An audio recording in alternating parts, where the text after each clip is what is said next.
Well, good afternoon, everybody. It is, a little short of 6 minutes past the hour of 3 o'clock on this Tuesday, October 17th. Welcome to The Drive. I'm Brian Wilson, and we're going to drive you home. We're going to drive home a few salient points, and maybe in the process we will drive the liberals crazy. It's what we do here on The Drive each day, and we're glad that you're alongside of us. We've got a lot going on right now. Two big stories. One, of course, is what's happening in Israel, and the other is what's happening with the battle over finding a speaker. I'm going to give you the local stuff, the political stuff first, but just a headline. What's going on in Israel right now is that the Israelis are denying they are responsible for a strike against a hospital inside Gaza, where they say hundreds have died. They say that it is the responsibility of Islamic Jihad. That is the official word from the Israelis. Of course, inside Gaza, they are claiming it is the responsibility of an attack by the Israelis against a hospital. You've got to believe that the Israelis never intentionally would target a hospital, and you've got to believe they know where the hospitals are. But one way or the other, this is the ball that's being batted around right now, and the blame game is ongoing.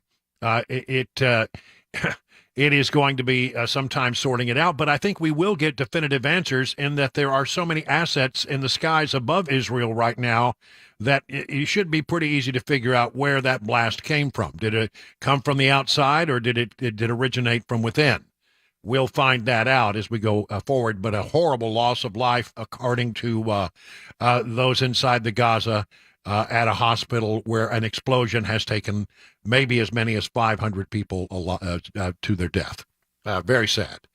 That's going on. The president is headed to the region for meetings with Netanyahu and other leaders in the Mideast. What he hopes to accomplish is not clear, but at least that will be happening, and that is scheduled to happen tomorrow. Now let's turn to the politics in Washington, D.C., and what is going on with the battle for a speaker. We don't have a speaker yet, and that means that we don't have a functional House of Representatives, and in effect, really, we don't have a functional Congress.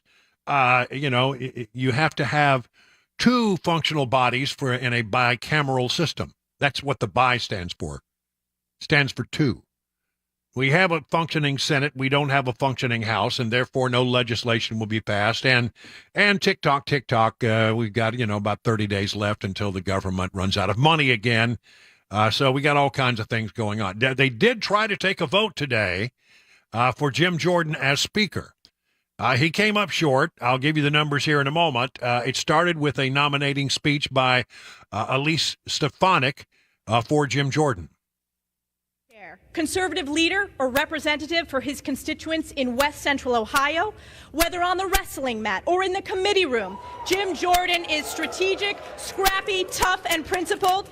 He is a mentor, a worker, and above all, he is a fighter. And the American people we know that Jim Jordan is a winner. Well, not a winner today yet, but we'll see where we stand as the day progresses. Hakeem Jeffries was nominated by the Democrats by Pete Aguilar, who went as far as saying nice things about Hakeem Jeffries, but not so nice things about Jim Jordan. We're talking about someone who has spent his entire career trying to hold our country back, putting our national security in danger, attempting government shutdown after government shutdown, wasting taxpayer dollars on baseless investigations with dead ends, authoring the very bill that would ban abortion nationwide without exceptions, and inciting violence on this chamber. Even leaders of his own party have called him a legislative terrorist. Well, okay, everybody going to get your shots in. The vote was taken. The ballots were counted, and he came up short. The House will come to order. The tellers agree in their tallies that the total number of votes cast is 432. Of which the Honorable Jim Jordan of the state of Ohio has received 200 votes. The Honorable Hakeem Jeffries of the state of New York has received 212 votes.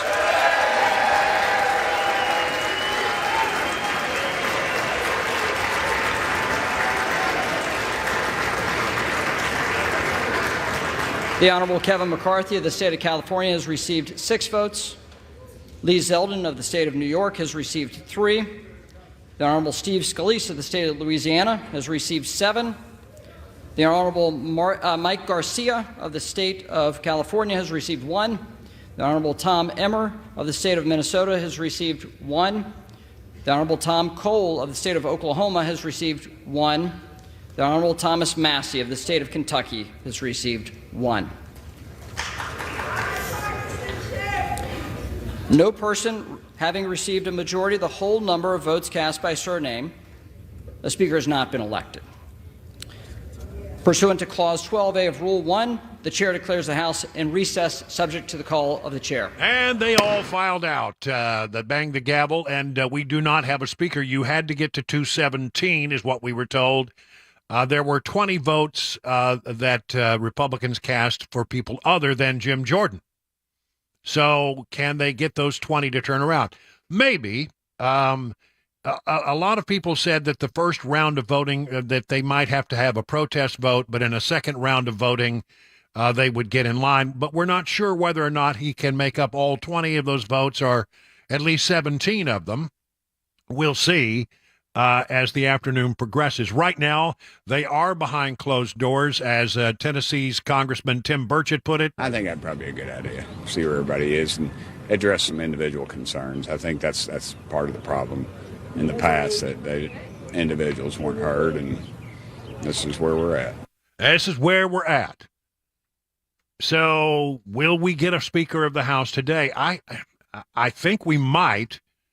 I think that they just got to go, get onto the floor and just keep cranking. This whole thing about everybody go behind closed doors and have a big talk about it, I don't think that's helpful.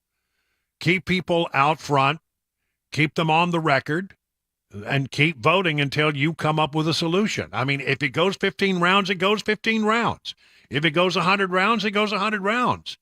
But we need to get a functional House of Representatives back up and running to do the nation's business and to take care of, things that are, important, like, funding the government, one of the most important things that the House of Representatives does. And of course, we have, things going on around the world that might require the use of the House of Representatives at some point. So I don't know. It seems like they're going back. They're twisting arms. You're 20 short. Can you get there? Maybe. 235 people voting today. So apparently I'm told you need 217 is the magic number. We'll see. But, out of 221 votes, he got 200. So he has some work to do. It also depends. I mean, a great number of people could decide not to vote, and that would change the math on the whole thing, depending on how many people said they weren't going to vote. So we'll watch it. We'll see what's going on there. Here we go. Jim Jordan says House will vote again after failing to clinch the speakership. Here is Andrew Garbarino doubled down on his support for former Representative Lee Zeldin of New York, who got, 2 votes? My constituents send me to Congress to fight for them and put their interests first. We need a speaker who understands New York priorities, such as funding 9/11 health care, prioritizing disaster and emergency relief, and providing SALT relief to middle-class Long Islanders who are burdened by double taxation. Lee Zeldin understands the needs of Long Islanders better than anyone. That's how they say it, Long Island. Where are you from? I'm from Long Island. He would have been a great governor. He will make a great speaker. Zeldin served in Congress. He's not even there currently. He served in Congress from 2015 to 2023, ran an unsuccessful campaign for governor in New York last year. Other New York Republicans, Nick LaLota and Anthony D'Esposito, also voted for Zeldin, so he had 3 votes. Zeldin had endorsed, however, Jim Jordan to be the speaker in a statement on Monday. With so many pressing issues facing our nation and world, America is not getting the leadership it needs from the White House and Senate. I've worked closely with Jim Jordan for many years. I'm confident he has the talent to do a great job as the next Speaker of the House. Boy, this is a process, isn't it? This is the what it is to watch the sausage being made. It's not pretty, and I don't understand when you have a smattering of votes for someone like, well, McCarthy got 6.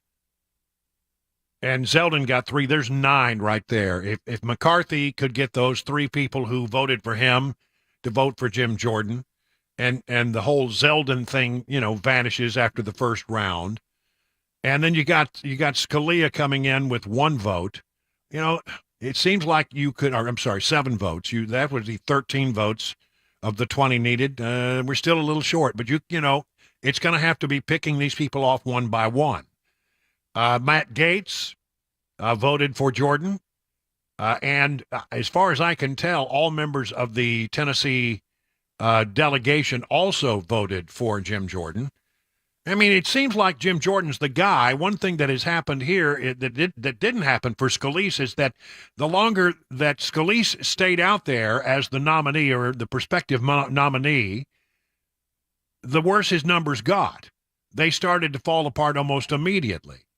And it became very clear that there were a great number of people who just would not be able to vote for Scalise. But at some point, they got to coalesce around someone so that the House of Representatives can get back to work and can do the business of the people. And it seems like to me Jordan's the guy that's got the juice. I'm happy with Jordan as a Speaker of the House.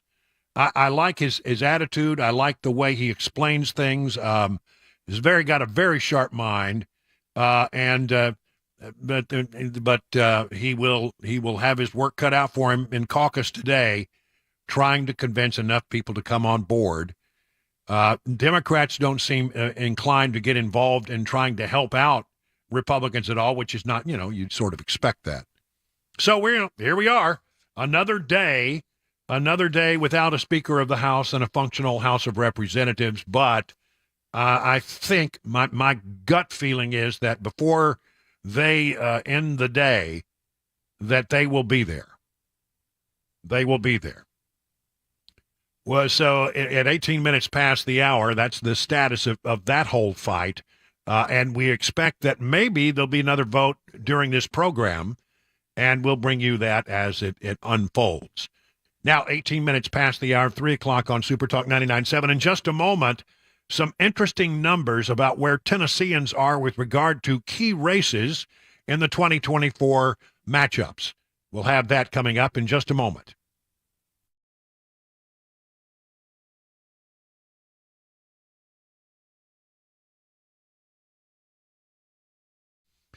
Let me tell you about the folks over at Eurofix. Have you noticed how unreliable things have become these days? Like when someone tells you it'll be ready at 4 p.m. and it's just simply not ready.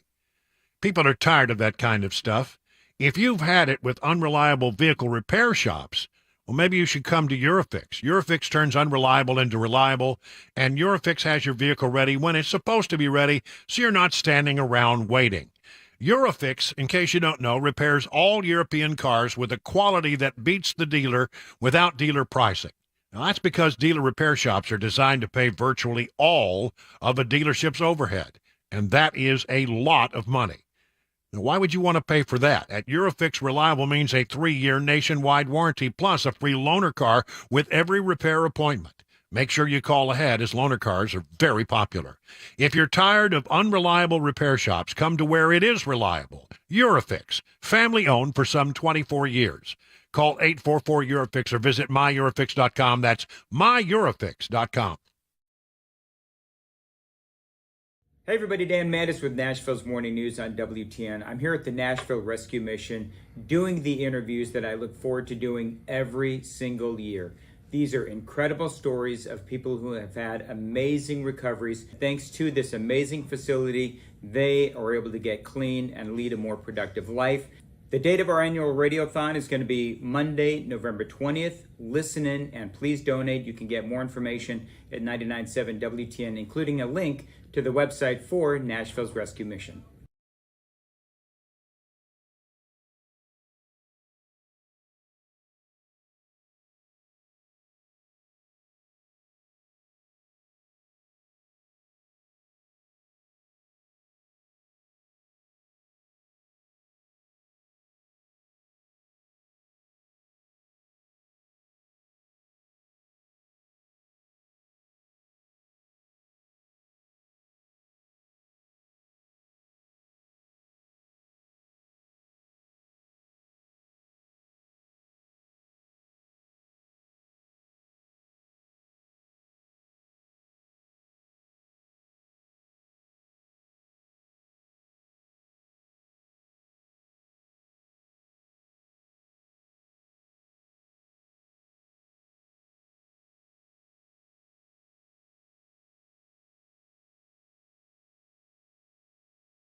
The latest on a foreign aid package as it relates to the House Republicans trying to elect a speaker and some crime in Tennessee. That and more coming up 3:30 right here on Super Talk 99.7 WTN. Hey, looky there. It's Mac Maury in the newsroom over in the studio pushing all the blinky buttons. Hey. Is Chris Weber. Hey, how's it going, guys? Everything good today? Yeah. Heck yeah. I thought it was supposed to be nicer today. I was looking for a little bit better weather. It is still kind of gray, isn't it? Yeah, kind of gloomy. I don't know what happened there. A little chilly. Tomorrow. What? Tomorrow will be sunnier. Yeah, tomorrow. Tomorrow? Yeah. Tomorrow. The sun will come up tomorrow. Okay, good. We'll take it. And then I will never sing that again. I promise you. That was just that was an ill-considered moment, and I wish I could take it back, but it's And already out there. Now it's stuck in my head, so thank you. Yeah, and tomorrow. All right, let's talk about 2024 because, it's never too early to talk about the 2024 election, and we have music for that, but it's not playing. I think the problem with me is I'm a little prissy. Oh, that's the wrong button. Oh, I'd forgotten about that. There'll be hell to pay for that. Hey, it's time for the 2024 update. I didn't even know that button had that on it. Sure you didn't. Oh, my. Oh, my. All right, here we go. We have some numbers from the state of Tennessee, which I think are very interesting, about how Donald Trump will shape up as he tries to secure the nomination. So when the vote comes, I think we're voting on Super Tuesday. So when the vote comes on Super Tuesday, if the election were held today for the nomination, Trump would get 55% of the vote in the state of Tennessee. Biden would get no, I'm sorry. That's the actual matchup. If the election were held in Tennessee, Trump would get 55% of the vote in the state of Tennessee, and Biden would get 22%. Now, that's pretty impressive. I mean, I think that tells you where we are.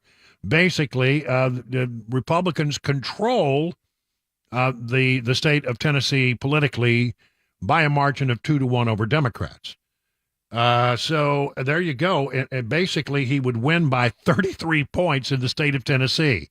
Is there any doubt that the Republicans will actually nominate Trump? I don't think there's any doubt at all at this point. It seems very clear. And if he is the nominee in November, then he would come in with 55 points to Joe Biden's 22. It'll be a slaughter if that is correct, and I don't see anything that is likely to change that. Interestingly enough, we do have some numbers about how a race between Marsha Blackburn and Gloria Johnson might shape up in the state of Tennessee. It looks like Blackburn, if the election were held today, would defeat Gloria Johnson by 24 points. So, again, about 2-1 over Gloria Johnson is the way that is shaping up.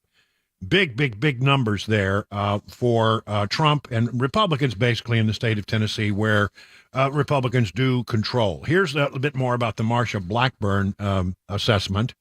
Despite facing a challenger in the 2024 U.S. Senate race, Senator Marsha Blackburn holds a sizable polling advantage over Representative Gloria Johnson, a new poll finds. The poll, administered by Emerson College, released Tuesday morning, shows Blackburn outpacing the member of the state representative, the House legislature, 2-1, holding at 50%, with Johnson trailing at 26%, and a quarter of respondents still undecided or supporting someone else entirely. I mean, even if all of that support fell in the direction of Johnson, it probably would not be enough to overturn the lead that Blackburn has in this particular race. Blackburn is looking for her second term as a senator in the state of Tennessee. And, of course, Johnson is a member of the Tennessee Three, the so-called Tennessee Three. She announced her Senate run in September, acknowledging it will be an uphill climb to boot Blackburn from the seat. Impossible, I would say, for Gloria Johnson. It's an uphill battle, there's no question.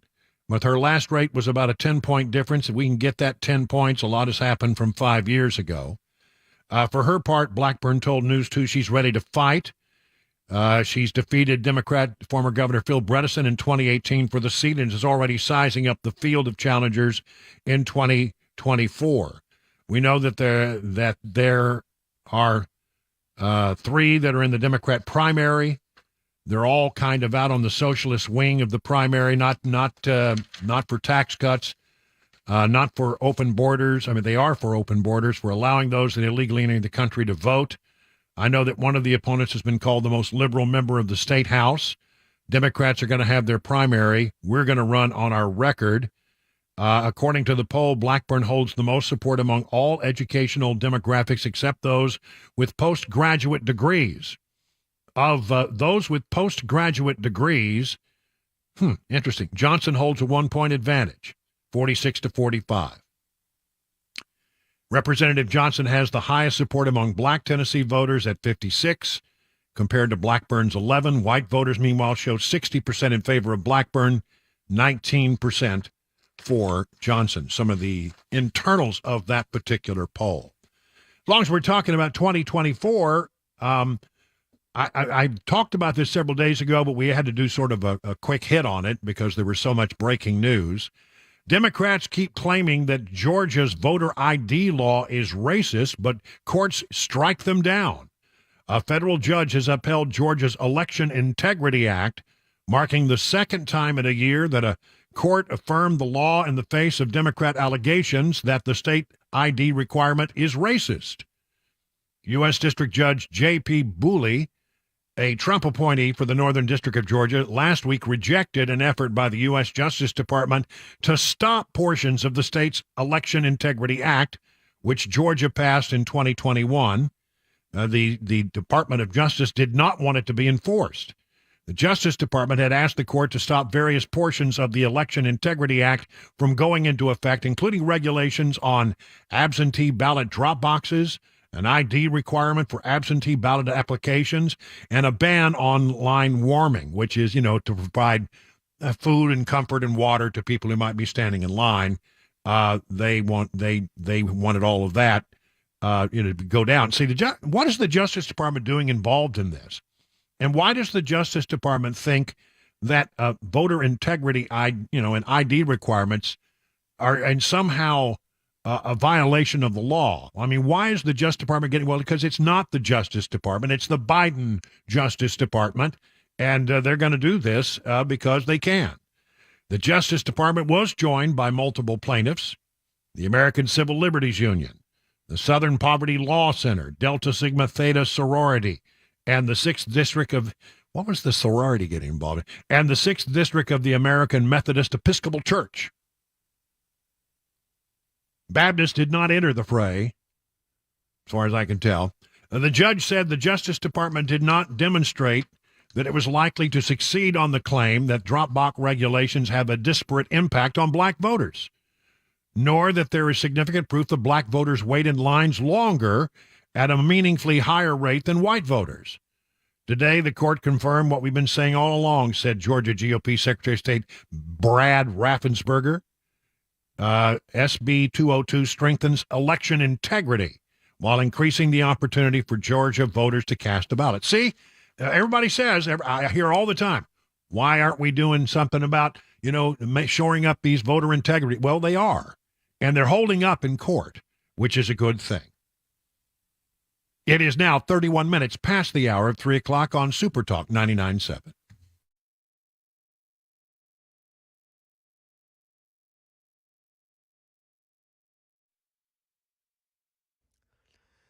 .331, I'm Mac Morey with your top stories. A dreary and gloomy 64 degrees on Music Row. Traffic and a weather forecast coming up in 5 minutes. The U.S. Senate is not waiting for House Republicans to elect a speaker. It's moving forward with its own emergency foreign aid package. Andy Field tells us that the bill won't get to the president with a leaderless House. Senate Democratic leader Chuck Schumer saying both parties in the Senate agree they must send more aid to Ukraine and Israel. He's also warning Israeli leaders they must minimize civilian casualties among the Palestinians. The Senate hopes to pass a major Ukraine-Israeli aid package this week, without knowing who will be the next House Speaker who might reject it. And over in Gaza, no food, fuel, or fresh water has arrived there in more than a week since Israel imposed a blockade as part of its response to Hamas launching the deadly attack on Israel. And hospitals say they're running out of supplies. And in the House of Representatives, Jim Jordan, Ohio congressman, he failed to win speakership on the first ballot. He's going to keep trying. Stephen Portnoy. Despite having lost on the first ballot with 20 GOP defectors, Jim Jordan tells ABC News the voting will continue, and he's still feeling confident. We've already talked to some members who are going to vote with us in the second ballot. But Jordan can only afford to lose a handful of Republicans. Colorado's Ken Buck remains a no for now, citing Jordan's refusal to acknowledge that President Biden won in 2020. It's very difficult for Americans to get that group of people in the middle to trust us when we can't admit that we lost an election. And all of Tennessee's representatives have secured their vote for Jim Jordan. A Covenant School update. The school now planning to allow students to return to their main campus beginning next year. Students have been attending school in Brentwood Hills Church of Christ since the shooting happened on March 27th. The students will be welcomed back in January, which is 9 months since that tragic day. And the school will be ready with security improvements. That's the latest news. Weather and traffic up next. I'm Mac Morey, WTN News.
Let me tell you about Genesis Diamonds and your chance to get that rare, hard-to-find luxury pre-owned Rolex timepiece. It's happening this week at Genesis Diamonds, Friday, October 20th, and Saturday, October 21st. Genesis is hosting an epic pre-owned luxury Rolex event featuring a stunning new selection of these hard-to-find watches. The Hulks, the Submariners, the Daytonas, the Pepsis, the Batmans, all the hottest models that people wait years for. For this event, you can choose from 5-year financing or get a free pair of 2-carat lab-grown diamonds, diamond earrings valued at $5,000. Imagine a luxury pre-owned ladies' Rolex Datejust for just $199 a month, or a Sea Dweller or a Submariner for just $299 a month. No waiting list, no games, just the watch you want at the great Genesis value price you deserve. Also for this event, Genesis pre-owned Rolex buyers will be offering top dollar for your Rolex, so you can buy, sell, or trade. Come see the largest selection of luxury pre-owned Rolex watches in the state. Get the timepiece of your dream and take advantage of special financing. That's Friday and Saturday, October 20th and 21st, only at Genesis Diamonds, your home for luxury pre-owned Rolexes. Green Hills and Cool Springs on approved credit while supplies last. See store for details.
It's it's 38 minutes past the hour of 3 o'clock on Super Talk 99.7. Did we ever tell you that we're in stereo? We're in stereo. We're in stereo. No, don't do that. That's the way they were. Well, I was playing around because over here on this, we have a special Bulldog mic that's set up. Let's see if she's. Can you barely hear her in the background there?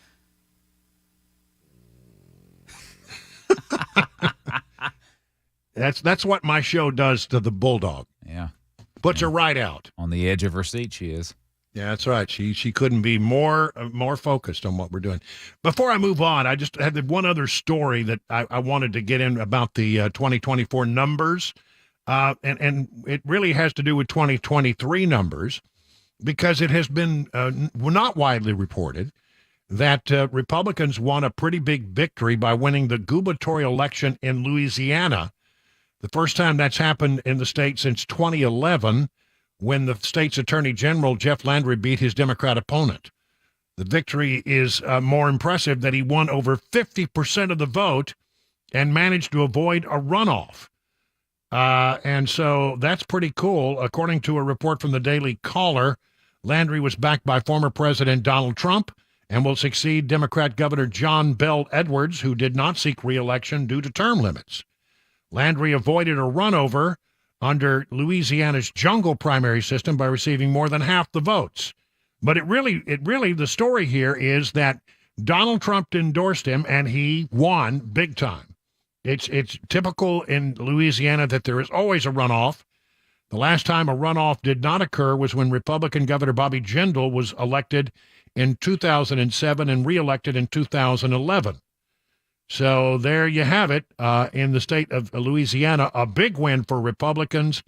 The 52-year-old governor-elect supports conservative Louisiana laws, including abortion restrictions, laws against sexually explicit books in school libraries, and the transgender puberty blockers and hormone bans for minors. So a governor in the state of Louisiana will be a Republican going forward. And virtually, if it had been a Democrat, you would have seen all of these stories on CNN and MSNBC and the New York Times and the Washington Post.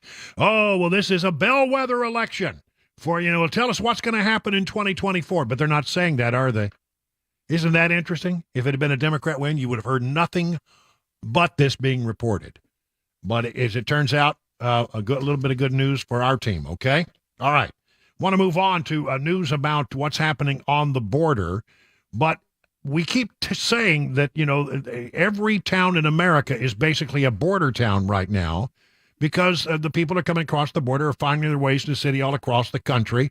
And there are millions of them who are now, finding their way across our land and absorbing into the fabric of America. Here's the story that tells you exactly what that means for us here in Nashville. A twice deported illegal alien from Honduras has been charged with murder twice in Nashville, Tennessee. Kevin Joel Castro-Garcia was first charged on October 10th for the shooting of 37-year-old Elmer Nahum Miranda Martinez. According to Metropolitan Police Department, the victim's body was discovered on September 27th in the trunk of a car that had been torched and dumped in a forested area off Franklin Limestone Road. Police suggested the victim had been shot before being placed in the vehicle. Castro Garcia was charged with murder again Friday, this time for the slaying of a 26-year-old Nashville man. Brandon Rivas Noriega's mother reported him missing on the 5th of October, noting the family had received messages from suggesting he was in trouble and needed money. Rivas Noriega was last seen driving his mother's 2015 Ford Focus on October 3rd. So this twice deported illegal alien gets back into the country and is responsible, according to police, to 2 murders in and around the Nashville area. Castro Garcia was deported from the U.S. in 2010 and 2018. He remains in custody on a $1.1 million bond. He is listed as ineligible for release on account of an ICE detainer. According to U.S. Customs and Border Patrol, illegal aliens stole across the southern border into U.S. between the time President Joe Biden took office in January 21 and August of 2023. They've already arrested 12,659 non-citizens with prior convictions for crimes committed either in the U.S. or abroad. We have 2 Iranians that have been captured on the terror watch list as they tried to cross the U.S. border. This story from RedState.com. 2 Iranian nationals captured at the southern border in the past 2 weeks, according to U.S. Customs and Border Protection. This is the latest in a series of incidents involving individuals tied to terrorism being apprehended amid the ongoing border crisis. As I told you, people will take advantage of chaos, and that's what I think a lot of people who do not have our best interest at stake do, and they're taking advantage of it at the border, and they're making their way into this country. Some are being caught. How many are not being caught? The discovery comes amid a heated war between Israel and Hamas, which, of course, is being supported. Hamas is being supported by Iran. The 2 Iranians who were raising red flags that they could pose a significant security threat have been captured over the past 2 weeks at the American border, with sources from U.S. Customs and Border Protection tell Fox News. The identities of both Iranians appeared on the terrorist screening database. Meanwhile, an Iranian man in his 40s was taken into custody around 3 a.m. Sunday in Eagle Pass, becoming the 4th individual from the country to be captured since October 1 in the Del Rio sector.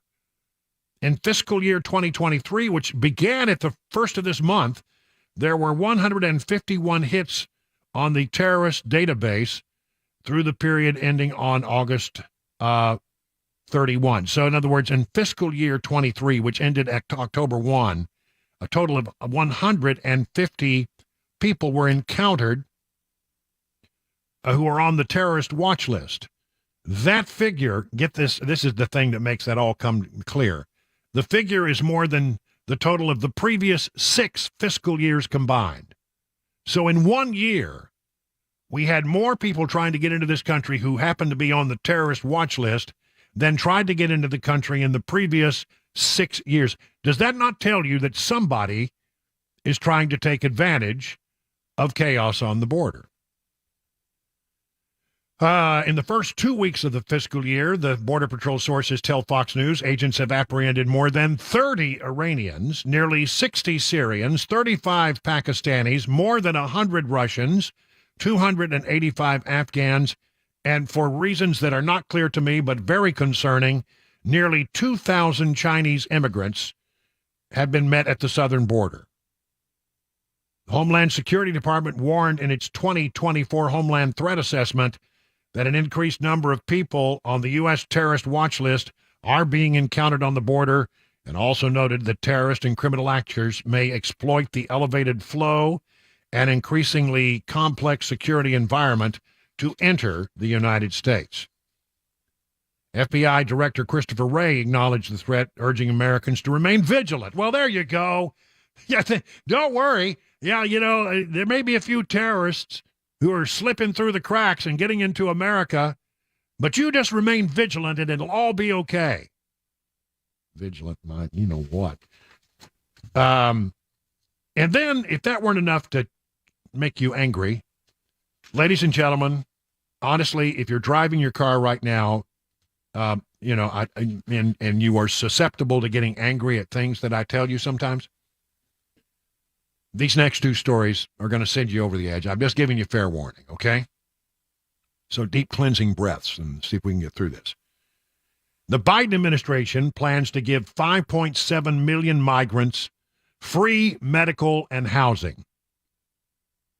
Yes. The Biden government's plan to provide 5.7 million migrants in the United States free medical services, food, and housing. The record number of non-detained migrants being minted by ICE, 2.4 million more than before the Biden, I don't know what that meant, entered the White House, was buried in paperwork detailing its release and reporting management program. The plan would be for private vendors to join ICE's monitoring of migrants through ankle monitors, phone apps, and personal check-ins, but they also provide other perks. The program, which would cost billions of dollars, would effectively be a welfare program for non-detained migrants awaiting court dates, former ICE Director Tom Homan said. $5.7 million. I mean, I don't know about you, but it's open season right now. And in addition to having to endure these insipid commercials with Martha, who's always telling us, that she's not going to call. Okay, fine, Martha, don't call. But everybody that I know is sort of looking at, their health insurance for next year and going, oh my gosh, this is getting expensive. This is getting outrageous.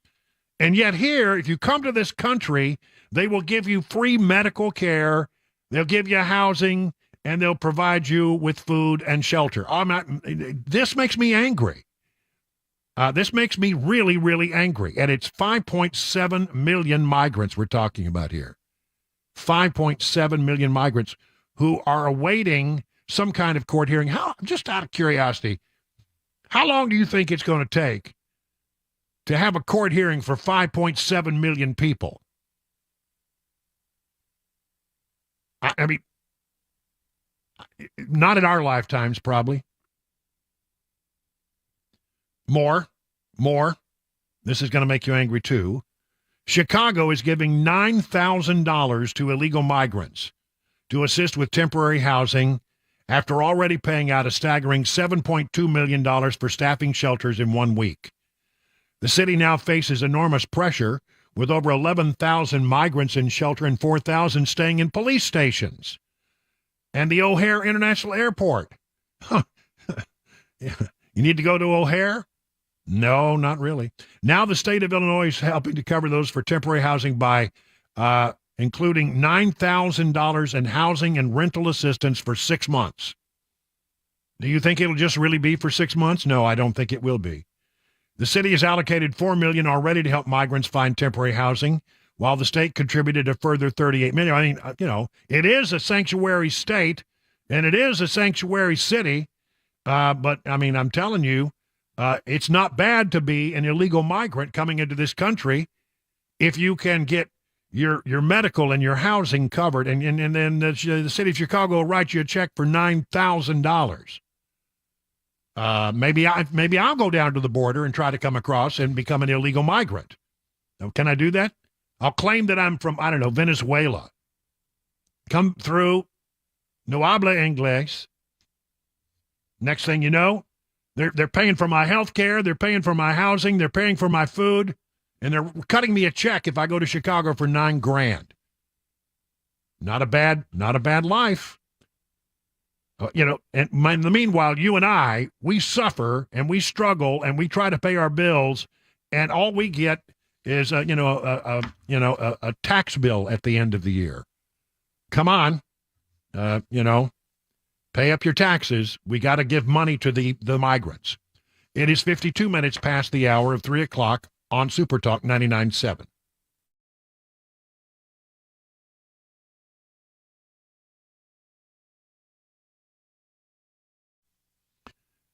How are you faring in the rough and tumble market? The experts at Beacon Capital Management understand it's a little scary, but here's the thing.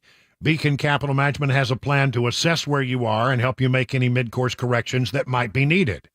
Wouldn't it be great to have peace of mind that you're on the right path? Beacon can provide you that reassurance. It starts with a simple phone call, 615-488-9303. The experts at Beacon will take it from there. Literally, you have nothing to lose here except for the potential of losing all your worry. Wouldn't that be great? Get started today, calling that number, 615-488-9303. At the end of the process, you'll be able to rest easy knowing you have a plan that meets your retirement goals. Replace the worry with the confidence that you are on the right path. The number, 615-488-9303. The experts at Beacon stand ready to take your stress away. Learn more at AskBeaconNow.com. Hi, I'm Paul Winkler. We know that diversification is an important part of the investing process, but how do you reduce risk of a portfolio through diversification? Well, you use correlations. Now think of bathing suit sales and suntan oil sales. They tend to move together, right? Think of bathing suit sales versus winter coat sales. More dissimilar movement, and that's the idea. But why is diversification so important? Well, think about it this way. Everybody would like to have this happen with their investments. They just go straight up. But what we know is this is really what tends to happen. Markets may go way up and then down, or down, then way up. Now let's say if we isolate parts of that curve right there, and the first curve right there, and the second curve right there. If you're putting money away for retirement, every time you put money in, if this is what's going on, you're buying more shares. Then just before you retire, the market goes up, you're really happy. If on the other hand, you keep paying a higher and higher price and then the market goes down, you're really sad. And we can't choose what's going to happen with the market next. But what we can do is what we know through academic research, and there are Nobel Prizes awarded for this, is we can look for things that tend to move in dissimilar fashion. And what happens when we do that, we can reduce the volatility of the portfolio, hence bringing those curves in. Now that's the idea. Now if you want to learn more about our approach to investing and financial planning, go to paulwinkler.com and set up a free 15-minute phone call. Or you can call 615-851-1950.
The latest on the war in Israel and the latest in the House of Representatives, as there is still no speaker elected today. That and more 4 o'clock right here on Super Talk 99.7 WTN.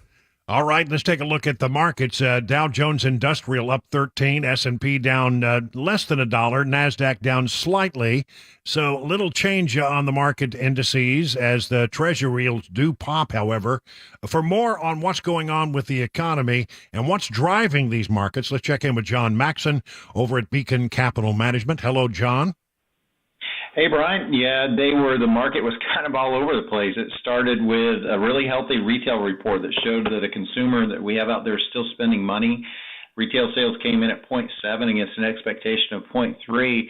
But good news essentially was bad news to begin with as the market sold off and then pulled back to about even. And the concern continues to be that if you've got a strong consumer and a tight labor market, that the Fed might not be done raising interest rates. So that's going to be something to watch. But really this week, the key is earnings season kicks into high gear. We're going to have about 10% of the S&P 500 companies reporting their earnings.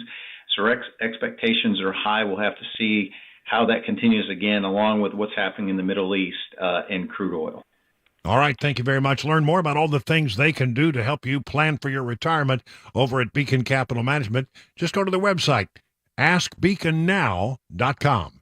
59 minutes now past the hour of 3 o'clock.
It's 4 o'clock. I'm Mac Maury with your top stories. Right now, 62 degrees, a cloudy, overcast day in Nashville. Got a complete weather and traffic report in 5 minutes. Some continuing coverage on the war in Israel with Michelle Franzen. On the eve of President Biden's visit to Israel, a dire situation in Gaza worsening. Health officials say 500 were killed in a hospital strike today in Gaza City. More than 1 million displaced Palestinians, including Tala and her family, struggling to find safety. We as civilians, where are we supposed to go? We went to schools, they bombed schools. We went to the south, they bombed the south. We went to hospitals, they bombed the hospitals. A spokesperson for the Israeli Defense Forces said it is not to blame and that the bombing was a rocket misfire by Hamas. A U.S. official tells ABC News there's no way to know where the rocket came from. Palestinian Authority President Mahmoud Abbas now returning to Gaza and will not meet with the president tomorrow. Biden's trip to show support for Israel after Hamas terrorists killed at least 1,400 in Israeli villages. He'll also meet with Arab leaders to help keep the war from spreading. And that total death count now, more than 4,000 people, both from Israel and from Gaza, dead. Nearly 200 hostages taken from Israel, also thought to be somewhere in Gaza. Hamas has said that non-Israeli hostages could be released if certain conditions are met.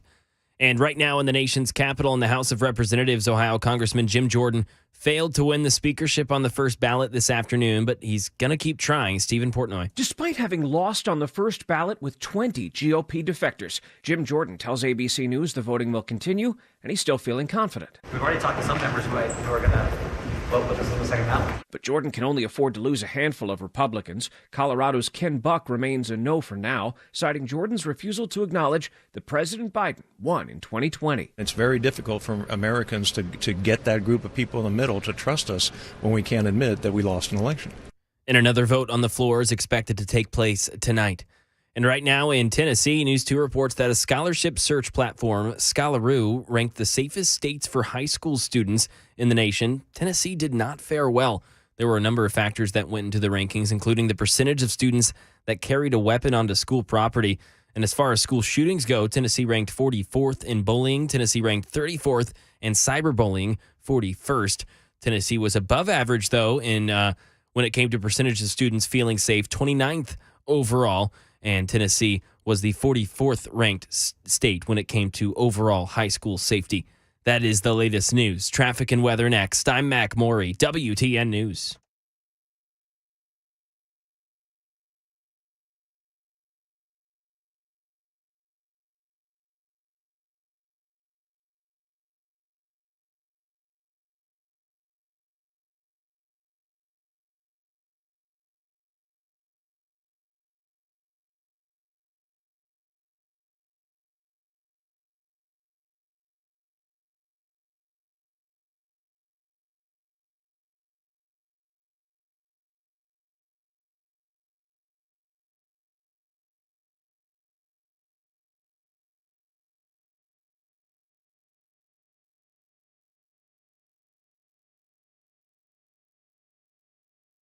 Hey everybody, Dan Mattis with Nashville's Morning News on WTN. I'm here at the Nashville Rescue Mission doing the interviews that I look forward to doing every single year. These are incredible stories of people who have had amazing recoveries. Thanks to this amazing facility, they are able to get clean and lead a more productive life. The date of our annual Radiothon is going to be Monday, November 20th. Listen in and please donate. You can get more information at 99.7 WTN, including a link to the website for Nashville's Rescue Mission.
Well, good afternoon, everybody. Hour number 2 of the drive now kicking off, 7 minutes past the hour on this 17th day of October. And it did not turn off nice, sort of a gloomy day. So, be careful getting home. Take it easy. Not like you're going to do that. But, you should. Take it easy. Get home safely. That's what we care about most. And maybe along the way, you can learn a thing or two by listening to this program. We want you to arrive wherever it is you're going, and you'll be the smartest person in the room. Okay, we spent the first hour, we spent a lot of time talking about the battle over getting a new speaker. We don't have one yet. It sounded a little bit like this.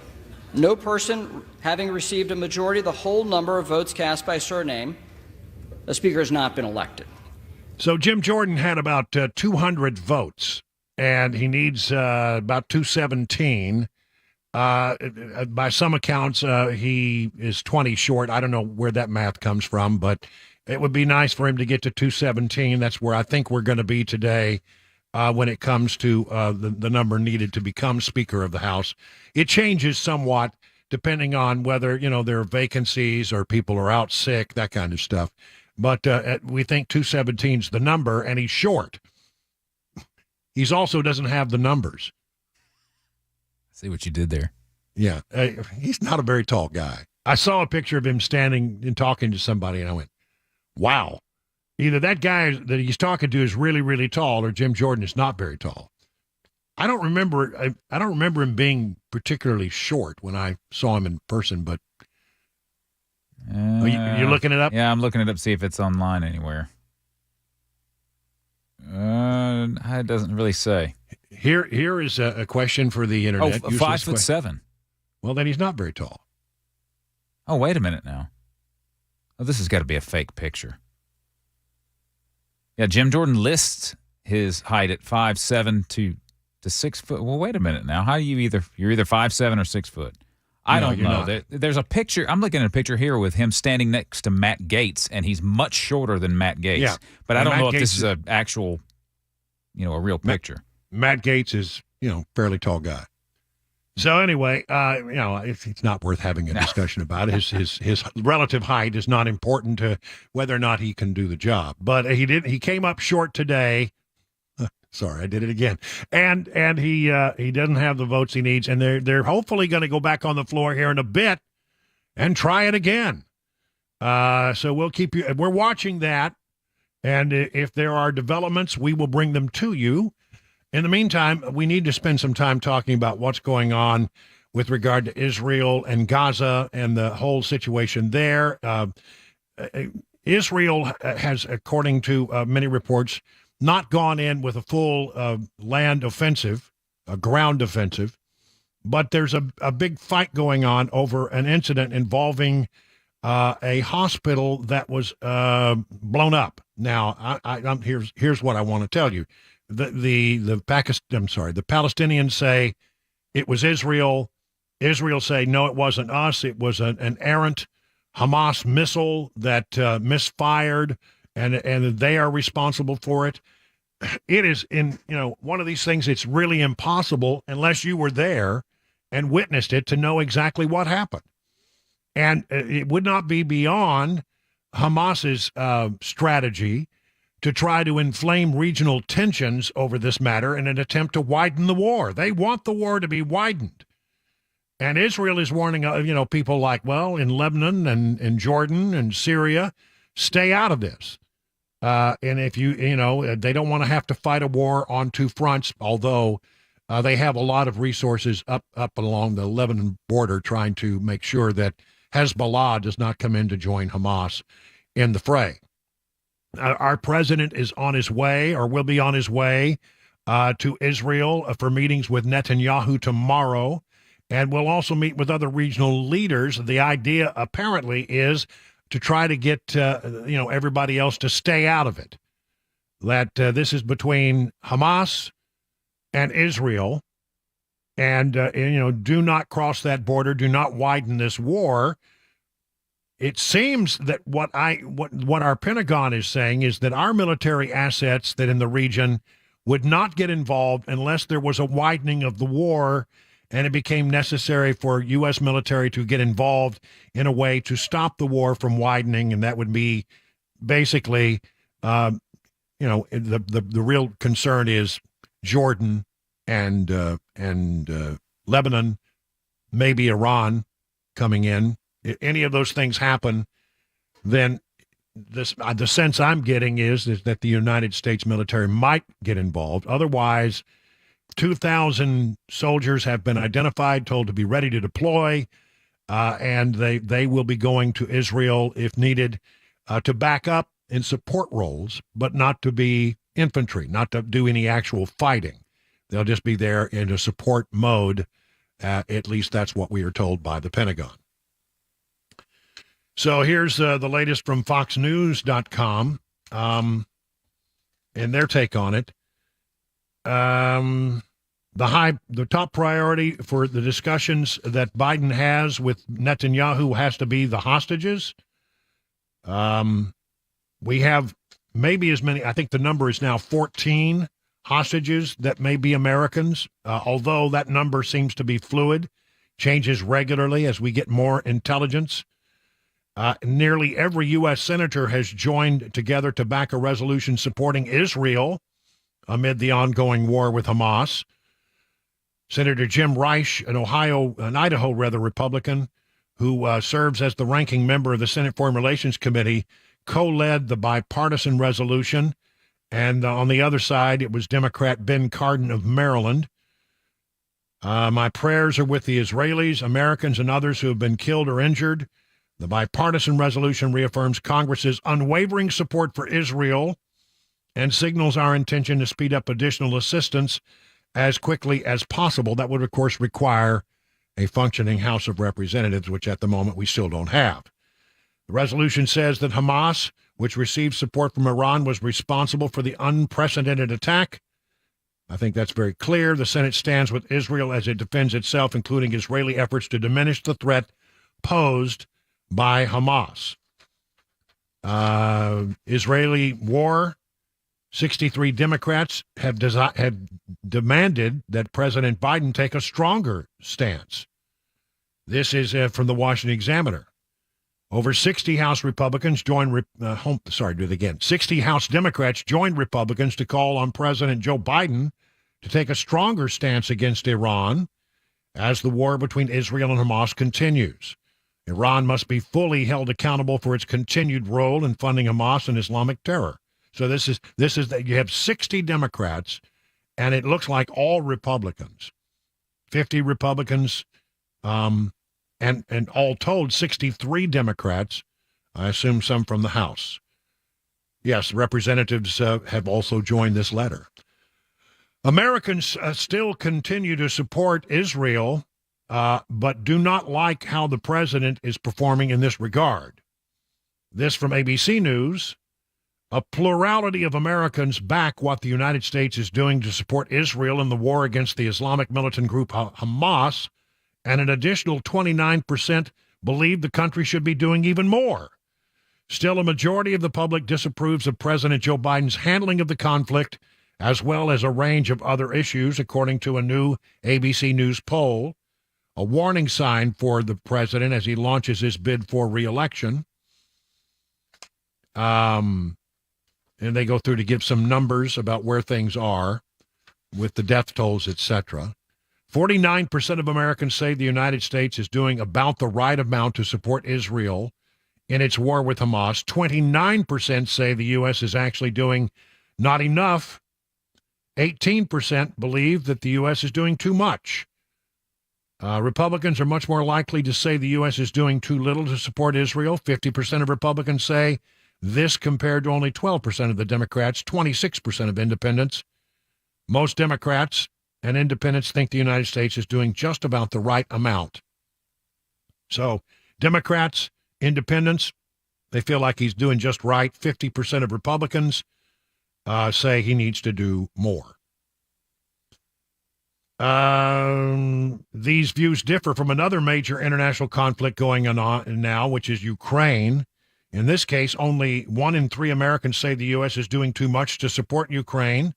A plurality say the U.S. is doing just about the right amount, while 22% believe that too little is being done. A plurality of Republicans feel this way, 44%, who feel that too much is being done. Only 15% of Democrats and 34% of independents. There's a big difference there, isn't it? Don't you think? A similar appraisal has been made by the World Health Organization, saying that you need to get out of Gaza if you can. The problem is neither Jordan nor Egypt will accept refugees that are fleeing from Gaza. That's really two of the options they have. Go north into Jordan and go south into Egypt. The Jordanian king said the humanitarian situation must be dealt with inside Gaza and inside the West Bank and not pushed into neighboring countries. He told reporters this is a red line. No refugees to Jordan and also no refugees to Egypt. This is a situation that has to be handled within Gaza, and you don't have to carry this out on the shoulders of others. King Abdullah said everything needs to be done to prevent a further escalation of conflict, speaking ahead of his departure to Israel, as somebody's going to Israel from Jordan. The whole region is on the brink, Abdullah said. This new cycle of violence is leading toward an abyss. So I think one of the things the president is going to try to do is meet with leaders like King Abdullah and others in the region to try to convince them to stay out of the fray and perhaps to allow some of the people in Gaza to get out so they can get away. I mean, not everybody in Gaza supports Hamas. Now, I think it's true that virtually everyone inside the Palestinian territories do not have any love for Israel, but that doesn't mean that they're part of Hamas. So they were trying to figure out a way to get them out of the way so that the Israelis can go into Gaza and do what they need to do without, a lot of collateral damage. The discussion, though, for the next 24 hours or so is going to be about this attack on a hospital. Was it Israelis? They say, no, it was not us. They say it was an errant missile or the attack came from the Islamic Jihad. And you can imagine a scenario where Islamic Jihad would want the war to widen and might, do something that we would all think is horrific. But if they could do something that would be blamed on Israel, even if Israel was not responsible, it would definitely inflame passions in the region. And that's something that, really honestly could spiral this thing out of control. Will it widen? As long as the USS Gerald Ford and the battle group is out there, and everyone knows that the United States is pretty serious about making sure that they'll get involved if there is any perceived widening of the war. I think maybe not, but who knows? Tensions are high, passions are running high, and it's a very fluid situation. We'll continue to bring you the very latest as we get it from that war-torn region of the country, of the world right now. 20 minutes now past the hour of 4 o'clock on Super Talk.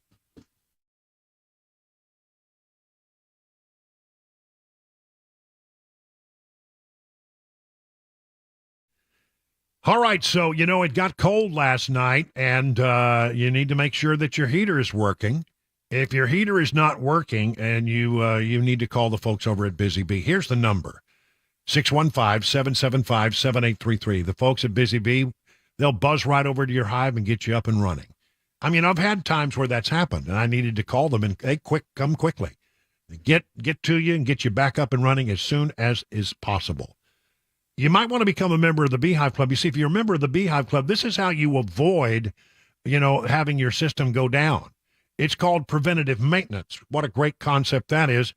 For $99, you can get, for as little as $99, you get 3 thorough maintenance services on your systems, one aimed at heating, one aimed at cooling, one aimed at plumbing. No overtime charges 24/7 and 10% off all repairs. So Busy Bee Plumbing, Heating, and Cooling is your official Rude Pro partner. For satisfaction guaranteed, call Busy Bee Plumbing, Heating, and Cooling. Again, that number, 775-7833, or online at busybeehvac.com. Today's show happened because I saw a comment. He said, why don't you do something on doves and dove fields and how to find them and things like that. So yeah, all right. Good idea. It's past the opening day, but like you said, it can work. Yeah. Because the season is long. It runs for 90 days and there's 3 segments, so we're going to cover all that today. Let's rattle off the season. September 1 through September 28th is the first segment of Dove, and then October 14th through November 5th, and then December 8th through January 15th. 15 is your bag limit. So September 1 is opening day, and that's at noon in Tennessee. September 1st has been one of those days. I mean, you'll see guys. I mean, they'll take off work. Have big cooking and getting together with friends, and it's kind of neat to see. Yeah. Historically, it's a huge social event. I'd say the majority of the hunters probably hunt opening day, opening weekend, and then won't pick up a shotgun until next year. So, we have 2 other segments besides this one. Running in October, and then even all the way through January 15th. There's a lot of opportunity throughout the year. On our website, tnwildlife.org, on our homepage, you can click the button there to dove hunting info and fields is what the button's titled. It's got all the information on dove hunting. You can find the fields there. So let's talk about how to find a field. You click on Region 2, it pulls up the options that are available, and get down to Bark Camp Barrens, and you see it's open statewide. So the hunting's not over there. There's still opportunity. Even though we had a big opening day, let it die down a little bit and get back in there. You're going to have some good hunting, I think, there, sounds like, anyway.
Emergency foreign aid. It's hard to approve right now with the House still in flux. A guilty plea in Tennessee and today's money news. Those stories coming up at 4:30. I'm Mac Morey right here on Super Talk 99.7 WTN.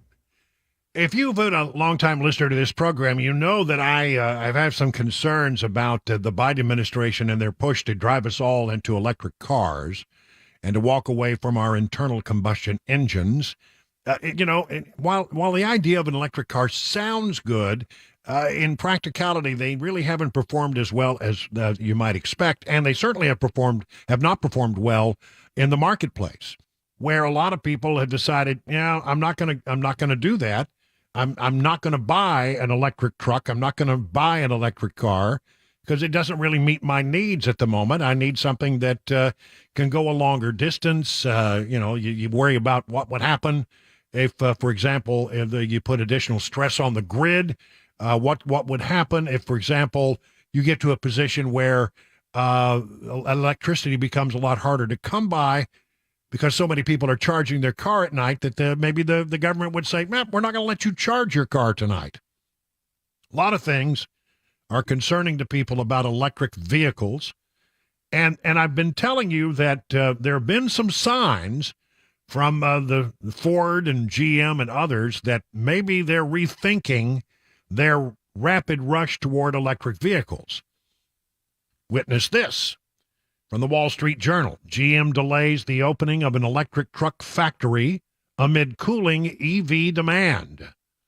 GM said Tuesday that its Orion assembly plant in suburban Detroit would start to make electric versions of the Silverado and the GMC Sierra by the end of 2025, a year later than originally planned. The automaker cited the need to better manage capital investment while aligning with evolving EV demand. In other words, there's not enough of it. A lot of people don't want electric vehicles. GM also said it plans to use that time to implement engineering changes to improve the profitability of the trucks once the production does begin. So they're taking a sort of a wait-and-see attitude, it seems to me, putting things on hold. This doesn't seem to be related to the strike in any way. GM spokesman said the decision to move back the factory isn't related to the continuing contract negotiations. The slowing momentum for EVs comes even as automakers roll out many new battery-powered models. For example, GM will begin selling 2 electric Chevy SUVs this year. Sales of EVs were up 51% for the first 9 months of this year, much faster than the broader market. But that pace of EV growth cooled from 69% the earlier. It's going the wrong direction. Seems as we get more experience with electric cars, we're finding about things what we don't like about them. And the price, of course, is also a major factor. I hear, I keep hearing Ford say, we're rethinking things. We think maybe the better solution, the better bridge to the future would be the hybrid and not a purely electric vehicle. And they are slowing down their role on electric vehicles, which, of course, Tennessee has more than a passing interest in. Well, we have a lot of car manufacturing facilities in the state of Tennessee, but we've invested a tremendous amount of money in this blue oval city over near Memphis to build electric vehicles. And now it seems that Ford is rethinking just how deeply they want to go down the pathway to an all-electrical fleet.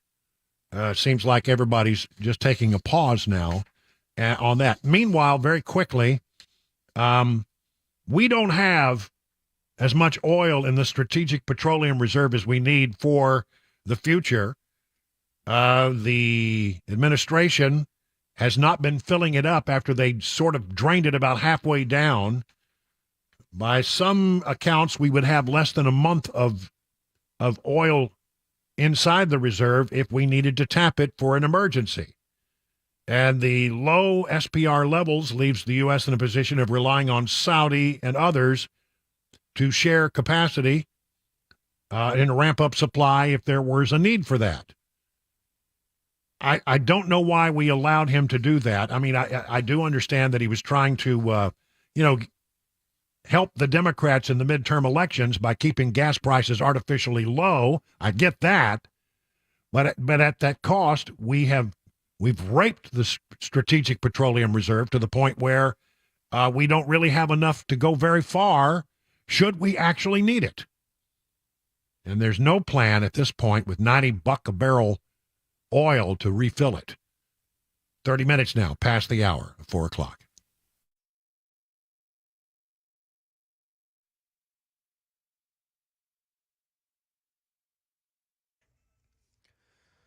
.431, I'm Mac Maury with your top stories. A bland gray day in Middle Tennessee right now, 62 degrees. Got a full weather forecast. The latest traffic report on the way in 5 minutes. The U.S. Senate isn't waiting for House Republicans to elect a speaker. It's now moving forward with its own emergency foreign aid package. But Andy Field tells us that the bill won't get to the president with a leaderless House. Senate Democratic leader Chuck Schumer saying both parties in the Senate agree they must send more aid to Ukraine and Israel. He's also warning Israeli leaders they must minimize civilian casualties among the Palestinians. The Senate hopes to pass a major Ukraine-Israeli aid package this week without knowing who will be the next House Speaker who might reject it. And the United Nations says no food, fuel, or fresh water has arrived in Gaza in more than a week since Israel imposed a blockade as part of its response to Hamas launching a deadly attack on Israel. A guilty plea in Tennessee. The man who killed an 11-year-old while driving under the influence has now pled guilty to charges and has asked for forgiveness. It was in May of 2022 when 43-year-old Eduardo Tejeda veered into oncoming traffic on Las Casas Pike and hit another car head-on. Officials say that the man's lawyer read a letter stating that, quote, he's truly sorry and wished the day had never happened, end quote. Now over to the money news, Daria Albinger. Stocks drifted on the latest news that the economy remains solid, maybe a little too much for the Fed. The Dow rose 13 points, the Nasdaq fell 34, and the S&P gave up a fraction. The financial markets have been shaky in recent weeks due to worries about the war in the Middle East and its potential impacts on oil prices. But here in the U.S., concern for that is on the back burner as investors focus on what usually drives the stock market's long-term interest rates, the economy, and corporate profits. We shopped more last month than analysts expected. The Commerce Department says retail sales rose a solid 0.7% in September. That's the sign of a healthy economy, but it can also fuel inflation, and that could prompt the Federal Reserve to keep interest rates high. The IRS is planning to invite a select group of taxpayers across 13 states to try out the agency's new free file system beginning this January. And that is the latest news. Traffic and weather on the way. I'm Mac Maury, WTN News.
You know, we talk all the time about United Structural Systems and how they're the company you want to call if you have problems with waterproofing or, you know, structural problems around your house. You see the cracking bricks, you see the cracks in the walls, you see doors and windows that stick. You know all the signs. Well, if you've got problems, you need to reach out to USS. And I think they're the best company around. But don't take my word for it. Listen to some people who've actually done business with USS. USS is my go-to vendor for everything related to foundation concern and repairs. USS has never steered my client or me wrong. I trust them completely with all foundation questions and concerns. USS is loyal and trustworthy and will continue to be my first call. That's M.E. talking about his experience with USS.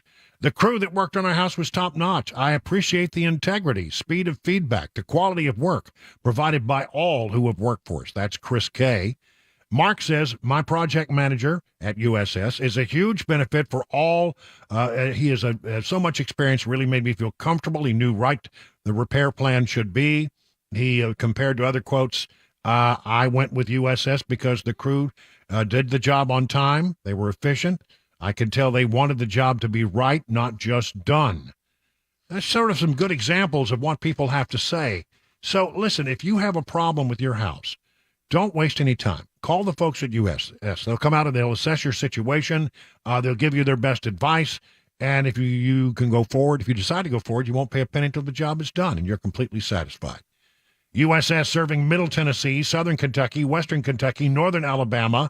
Online at USSTN.com, 615-488-7855.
Hey, it's almost 40 minutes past the hour of 4 o'clock on Super Talk. Brian Wilson in the chair on this Tuesday. Hope you're having a good day.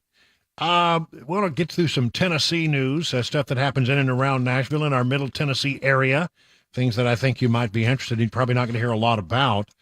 The Tennessee Star has an interesting story about tax collections in Tennessee. nearly $47 million less than budgeted for the first 2 months of the fiscal year. So we're already in Tennessee's fiscal year runs a little differently than the federal government's does.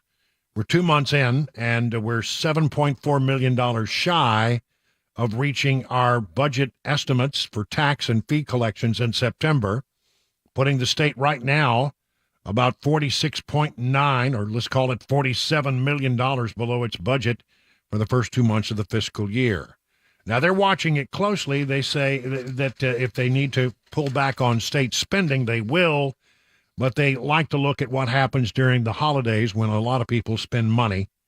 Bryson said tax collections sales tax collections exceeded the budgeted estimates by about $26 million. Franchise and excise taxes, however, were $36.2 million short of estimates. So we're watching it very closely, but right now we are a little bit behind where they estimated we would be with regard to tax collections in the state of Tennessee. Nashville Airport has set a new daily record for travelers. It happened during the fall break. BNA said the airport had more than 67,000 passengers move through security and depart from Nashville from October 14th to October 15th. One day, that's apparently the getaway day. On Sunday specifically, BNA had its busiest day with more than 43,000 departing passengers, which is a new daily record. And that's good. Considering that they're still, doing construction out there, I'll be glad when they get the cell phone lots back.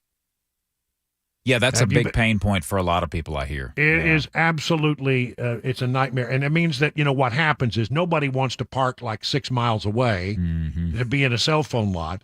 So what they do is they just circle. Yep. And so there's a lot of people always circling. And it gets bad. I mean, a lot of people, if you've had to go to the airport, you know that this is a continual issue. But I will say this, during all of the construction, I think they've done fairly well of trying to really put any kind of impediments up for the flying public. Most times, there was really nothing going on out there that you couldn't work around until this cell phone lot thing came up. And I'll be glad when they get, and apparently they're going to move them again, is what I heard the other day. Good luck with that.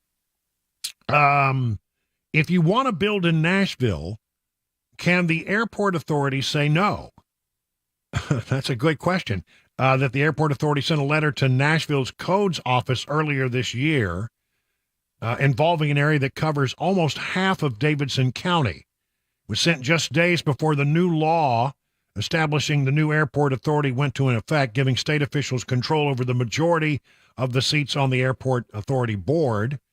The letter says, according to the new law, the airport authority can require the review, approval, and conditional approval or denial of building permits to regulate aircraft hazards.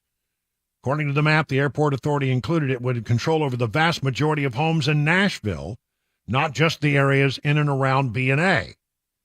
Now, I think what this is they're saying if you want to put up an antenna, if you want to put up a skyscraper, we just need to make sure it's not going to be in the flight path. I think that's all this is, but there are questions being raised about just how much authority would they have, for example, in incidents involving eminent domain. But anyway, continue to watch that. That's an interesting new development. I hadn't seen anybody else report that. The Metro Council has agreed to accept $3.3 million to send SROs into Metro middle and high schools. However, they are not going to send them into elementary schools. The grant reimburses Metro Nashville Police Department up to $75,000 per SRO per school, and the Metro Council is set to vote to accept more than $3 million to do that, according to News Channel 5. So middle and high schools in the Metro District will have an SRO, but elementary schools have to find alternative safety measures. The governor doesn't like that. He wants them to have SROs as well. Metro Police Chief John Drake said that when he wanted to hire more officers to meet those needs, but that right now it's not a reality. He said they're continuing to work with police on a plan for those campuses. So we'll see how that works out. Meanwhile, students at the Covenant School are now scheduled to return to the school campus this coming January. Students have been attending classes inside the Brentwood Hills Church of Christ since 3 weeks after the shooting. Several family members, the court, this talks about the hearing yesterday. We told you all about the hearing yesterday where they were trying to get the documents released. Family members, church members, parents, they all said they didn't want them released, and that it was going to be decided, I don't know, imminently, I would guess, by the Court of Appeals. This story, and Mac, I know you've been telling this story today, and I've heard Ken Weaver talking about this as well. This is, again, another example of how this town is getting very rough. It's about 2 individuals arrested after an attempted robbery turned into an assault at the Nashville Walgreens, and they brought in gasoline and threw it on the victim, who was apparently a store employee. The victim told officers the pair entered the store, tried shoplifting from the business. An employee stopped the suspects. The items were recovered before an assault broke out, but the 2 individuals, when instructed to leave the store, one of them continued arguing with the victim. And then one of them went outside, grabbed a gas can from the trunk of their vehicle, and started throwing gasoline on the Walgreens employee. Dear Lord. The employee tried defending himself, but they began to physically assault him, according to police. The arrest warrant states. Citizens nearby tried to help the victim, and the 2 fled the Walgreens at that time. Minor injuries, but still, I mean, wow. I don't know what to think about how this town is becoming these days. It seems like every day we hear some kind of weird story about some act of violence that is occurring in our town. What is causing this? I mean, we've got so much violence, so many criminals on the street. I keep coming back to the fact that I don't think we're taking people who are a danger to society and prosecuting them as we should. Now, look, there's also another problem, and I told you about this the other day. There's like almost 1,000 guns that have already been taken out of cars in the last couple of months. And when they get stolen, they get used for by people who won't follow the rules and won't follow the laws, and that causes a problem in our society. So, on our side of the equation as responsible gun owners, we need to stop that, to make sure that our guns are secure, they're locked away, we don't leave our keys in the car, we do whatever we have to do to make sure our weapons are secure if they're not on us. Yeah, I've seen those numbers, Brian, and it's crazy that the amount of just simply not locking your vehicle up is how these people are getting these guns. It's crazy. I mean, there's a little button on the remote. Yep. One of them unlocks and one of them locks. And you know, sometimes you don't even have, I think what happens here is that there's this technology out there where you don't have to put a key physically and turn it. Mm-hmm. You don't have to the fob doesn't actually insert to anything. As long as the fob is in the car, then you hit a start button and it starts, right? So people get into the car, they unlock their car, and they throw the thing down in the console, and then they forget that it's there. So essentially, when you get out of the car, you're going, "Oh, I don't have my keys. I'll just be in and out in a hurry." And the next thing you know, you come back and your car is gone. And if you get it back, the gun is gone. And we need to be better about that. But the other side of this is, I really do believe, with all my heart, that the other side of this is we're not doing everything that we can do to take violent people off the street, to make them, keep them in jail, give them a high bond where they have to stay in jail, and then, when they get tried, by a jury of their peers, put them away. None of these plea deals. We got too many plea deals. That's part of the problem here. And I really do believe that that's at least half of the equation. But this town's getting mean, and we need to do things a little differently if we're going to get that under control. 50 minutes now past the hour of 4 o'clock on Super Talk 99.7.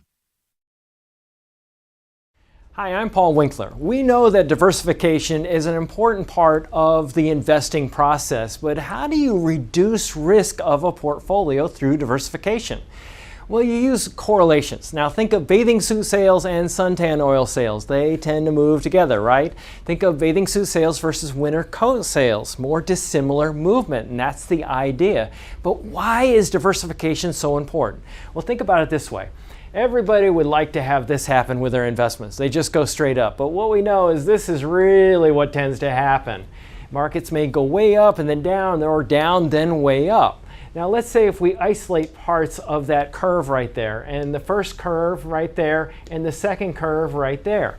If you're putting money away for retirement, every time you put money in, if this is what's going on, you're buying more shares. Then just before you retire, the market goes up, you're really happy. If, on the other hand, you keep paying a higher and higher price and then the market goes down, you're really sad.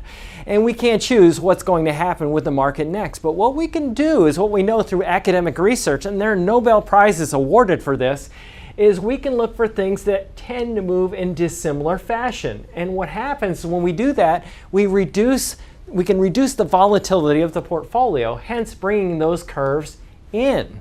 Now that's the idea. Now if you want to learn more about our approach to investing and financial planning, go to paulwinkler.com and set up a free 15-minute phone call. Or you can call 615-851-1950.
The latest on the war in Israel. No more speaker votes to take place tonight. Animal cruelty in Tennessee and more strikes going on around the United States. Those stories and more coming up right here on Super Talk 99.7 WTN, 5 o'clock. We need to say congratulations to our friend Nate Bargatze, who is going to make an appearance as a host on Saturday Night Live on October 28th. It'll be their Halloween show. That's awesome. And I mean, it's going to have a good audience because guess who's going to be the musical guest? The Foo Fighters. Right. Oh, and, listen, congratulations to Nate, who is just, we love him here in Middle Tennessee. We think the world of him. He does great comedy that you can take your entire family to. I mean, just really, gut-busting stuff that's clean. It's such a rare thing. Yep. So I'm nothing but pleased to see Nate Bargatze do well and get his big break on the first time hosting on Saturday Night Live.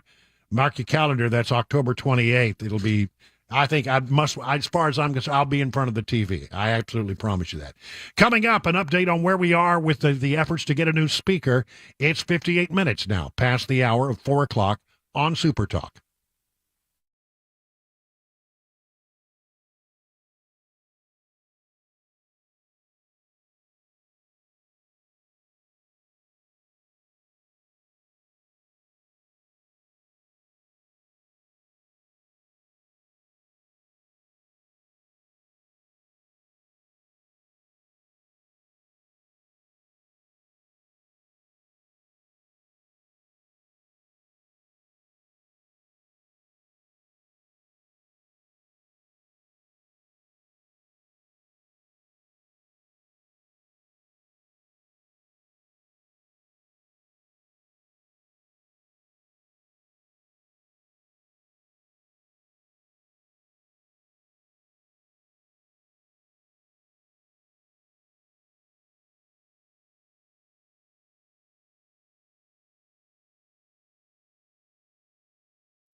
It's 5 o'clock. I'm Mac Maury with your top stories. Right now, 62 degrees, a cloudy day in Nashville. Complete weather forecast, traffic report coming up 5 minutes. Some continuing coverage on the war in Israel with Daria Albinger. Gaza's health ministry says at least 500 civilians are dead after the bombing of a hospital in northern Gaza, where thousands of civilians were being sheltered. Tala Herzala lives nearby. Just asking one question. Where are we supposed to go? Where is safety? If safety is a word, then where's the definition? 2,000 U.S. troops are being placed on prepare to deploy status to the Middle East. They have not been tasked with anything in particular, so they are there if needed, and at the Secretary and the President's discretion for whatever they feel they could be used for. But they don't have orders. Deputy Pentagon Press Secretary Sabrina Singh emphasizing they are not combat troops, but they could be used for things like logistics, medical support, intelligence, and surveillance capabilities. President Biden will leave soon for Israel. And more than 4,000 people, both from Israel and from Gaza, have died. Nearly 200 hostages taken from Israel are also thought to be somewhere in Gaza. Hamas has said that non-Israeli hostages could be released if certain conditions are met. And right now in the nation's capital, calling it a day on Capitol Hill, lawmakers trying to elect a new Speaker of the House. They'll try again tomorrow after Republican-picked Ohio Congressman Jim Jordan came up 20 votes short. Jay O'Brien with the latest. Jim Jordan just left, and he said there will be no more votes tonight. There was an expectation that there might be votes tonight when a lawmaker returned from a family obligation, but instead, Jim Jordan telling our John Parkinson that votes will be at 11 a.m. tomorrow. And that is 10 a.m. Middle Tennessee time. Animal cruelty in Tennessee. Channel 4 says that a man, Casey Mason, discovered 2 dogs in a Bellevue apartment complex that were caged and they looked rough. Mason discovered them and said that one couldn't lift his head or wag his tail. The other was standing in one spot in the cage because feces was spread around. Mason went to social media with photos that he took of the dogs, got in contact with some animal advocacy groups, and then got them into foster care last week. Mason visited one of the dogs, Bennett, in an animal hospital recently. And thousands of casino hotel workers in Detroit on strike. Derek Dennis. Some 3,700 workers at Detroit's Big 3 casino hotels. Motor City, MGM, and Hollywood have walked off the job, demanding health care increases, better pay, and workload improvements. Among the workers, casino dealers, cleaning staff, food and beverage workers, valets, and others. Ulysses is walking the line, he says, for what's fair. They were in the red, and we helped them get back to the green, and we're just asking that they help us get back in the green. The casinos say negotiations are ongoing and the properties remain open, though some services are limited. And that is the latest news, traffic, and weather on the way. I'm Mac Morey, WTN News.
Well, good afternoon, everybody. Hour number 3 of the drive now underway. 7 minutes past the hour of 5 o'clock. Let's get you home safely. Let's make sure everything's going well in that regard. And while you're driving and while you're moving and grooving around the Middle Tennessee area, we'll give you some news and information so that you can arrive home fully briefed on the events of the day.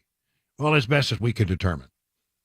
I want to move back into the discussion. By the way, Israel, wide ground war now underway, but there's a sort of a development in a hospital inside Gaza has been struck by some accounts, and you have to take everything that is said right now in a time of war with a grain of salt until things are verified. But by some accounts, they say that 500 people died in that attack.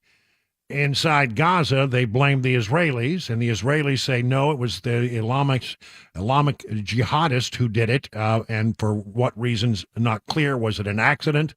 Was it something that they did to try to widen the war and inflame the passions of the region? Hard to know. Still trying to sort all that out. The president has just arrived at Andrews Air Force Base, Joint Base Andrews, and will be headed to Israel tomorrow, where he will meet with Benjamin Netanyahu. So there's sort of an update on where all that stands. We'll hit it again with more details coming up in the 6 o'clock hour. But as for the Speaker of the House, well, we still don't have one. Jim Jordan came up short. He didn't get the votes that he thought he was going to get, and they have basically adjourned for the day. Jordan has left the building, as they say, and he said, we will vote tomorrow at 11, which is 10 o'clock Middle Tennessee time. So that's when the next vote will take place. So here's how it all went down. This is the final vote tallies as they were announced by the Speaker pro tem. The House will come to order. The tellers agree in their tallies that the total number of votes cast is 432. Of which the Honorable Jim Jordan of the state of Ohio has received 200 votes. The Honorable Hakeem Jeffries of the state of New York has received 212 votes. See, the Democrats are at least unified.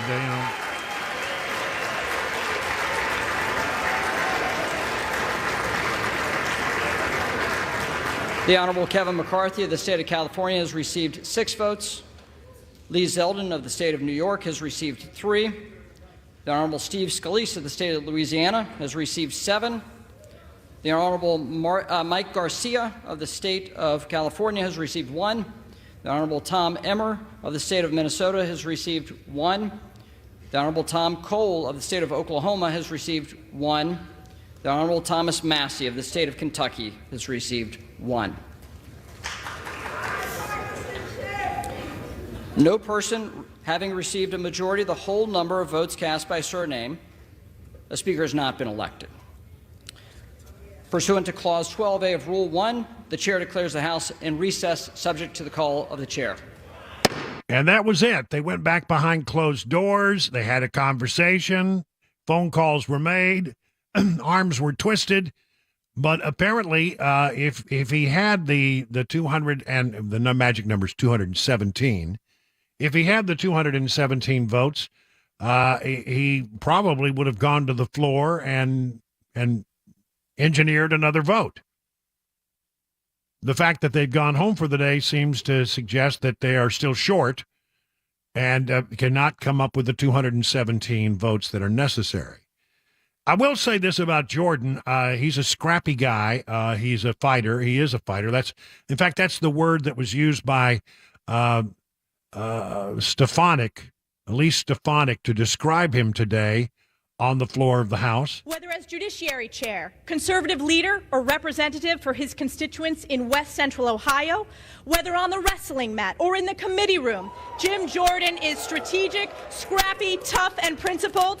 He is a mentor, a worker, and above all, he is a fighter. And the American people know, we know, that Jim Jordan is a winner. Yeah, a winner, but not yet.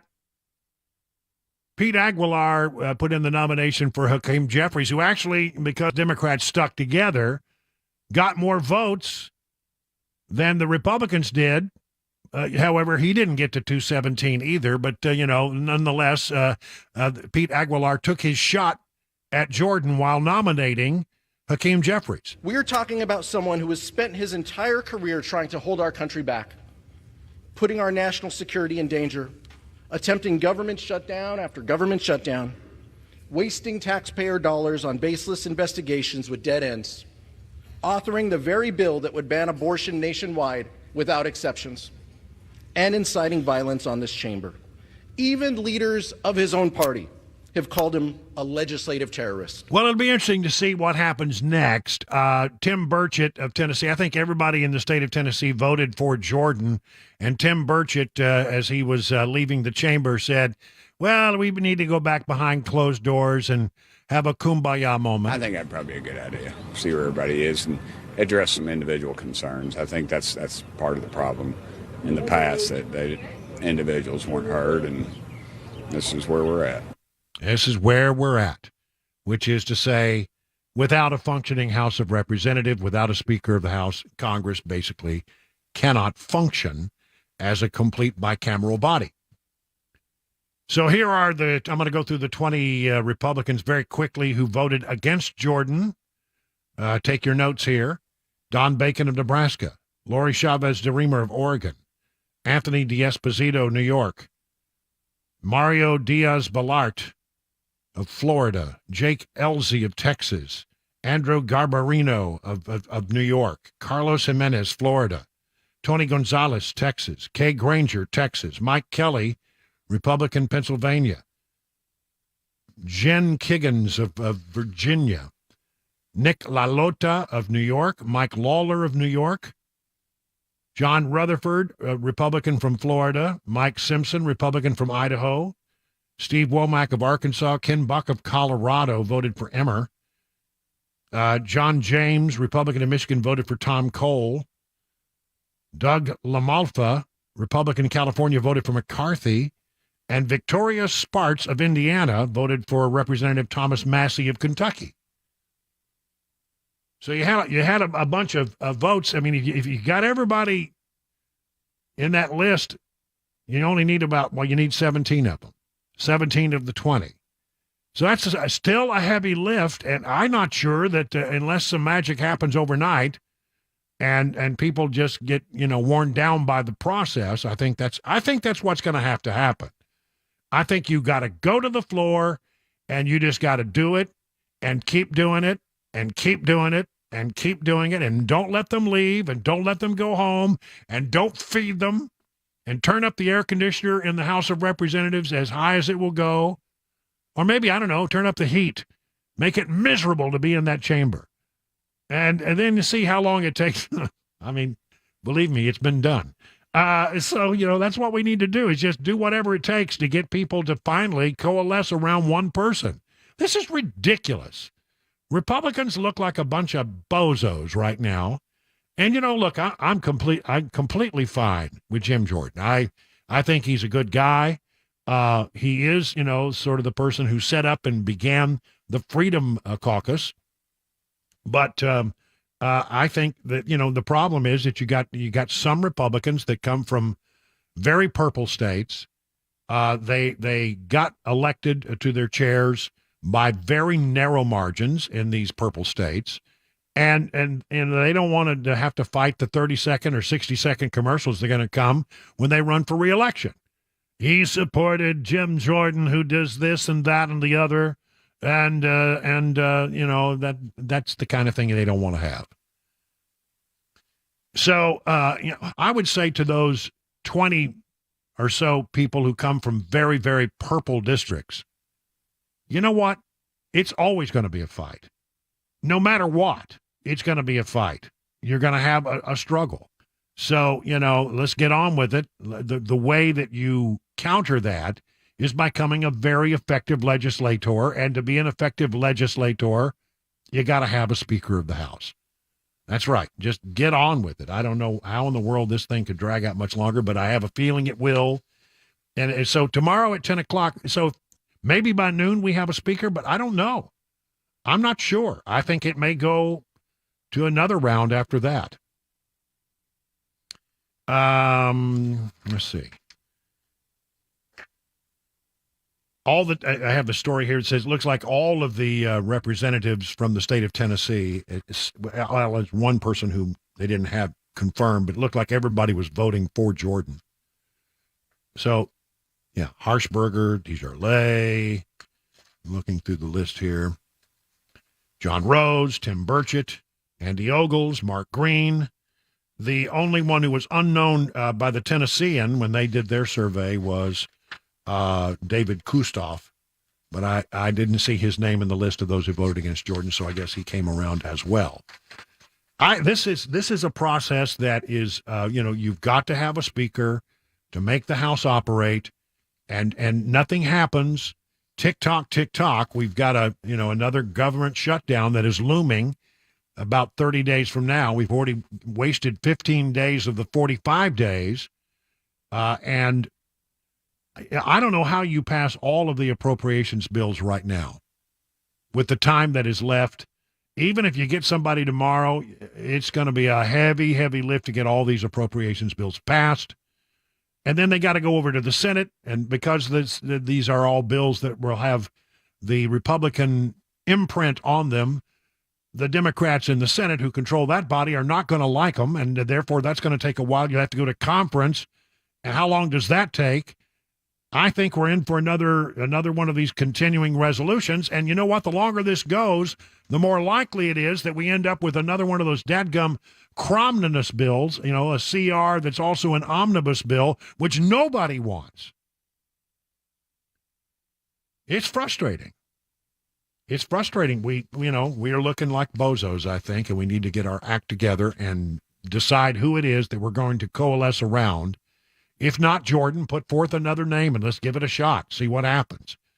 But I think probably Jordan is the guy who wins ultimately if you can just convince the other members who come from these purple districts that they have to absolutely support him so we can move forward. Somebody's going to have to take a hit, and those guys don't want to be the ones to do it, and I understand, but still, nonetheless, sometimes the need of the many is greater than the need of the few. 20 minutes now, past the hour of 5 o'clock on Super Talk 99.7.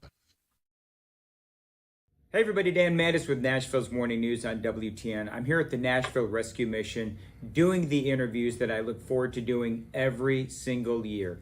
These are incredible stories of people who have had amazing recoveries. Thanks to this amazing facility, they are able to get clean and lead a more productive life. The date of our annual Radiothon is going to be Monday, November 20th. Listen in and please donate. You can get more information at 99.7 WTN, including a link to the website for Nashville's Rescue Mission.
More deaths in Gaza. Still no Speaker of the House elected. It won't be happening tonight. And guns at Tennessee high schools. 5:30, Super Talk, 99.7 WTN.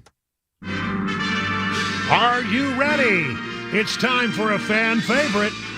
Spanning the globe to bring you the constant variety of sport, the thrill of victory, and the agony of defeat. That's right, it's Mac Maury's Wide World of Sports, and now here is the host of our program. You know him, you love him, you can't live without him. It's the one, the only, Mac Maury. Hello, good afternoon, evening? Good afternoon. Good afternoon. There's a late arriving crowd today. Yeah. In stereo, no less. All right, so there you have it. Mac Maury, I have absolutely no idea. I don't think we've talked today exactly what we're going to be talking about, but the floor is yours, my friend. I kept it a surprise, but today we're going to talk about new Olympic sports that got added for the 2028 Summer Olympics in Los Angeles. 28? 2028. Wait, so don't we have, when are the next Olympics? 2020. Next year?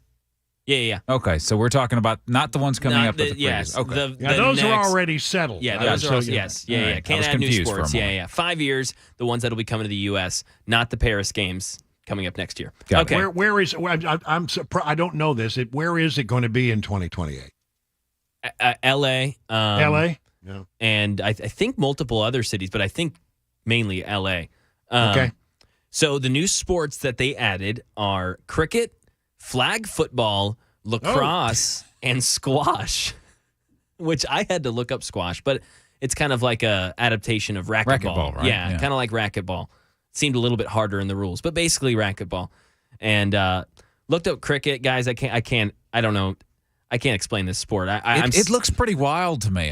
It's like, what are these guys doing? It looks nuts. Yeah, and I see the scores, and usually it's like, you see the score, and it's like this team won by 5 points or whatever. You see this Australia won by 5 wickets, and then in parentheses, 88 balls left. I have no idea no earthly clue.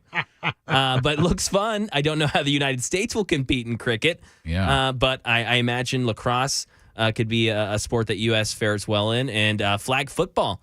Some former NFL players, active NFL players, are already starting to talk like, "Ooh, should I go out and try out for the Olympic flag football team?" I wonder how that would work, because I guess they've gone back and forth with these rules about allowing professional athletes.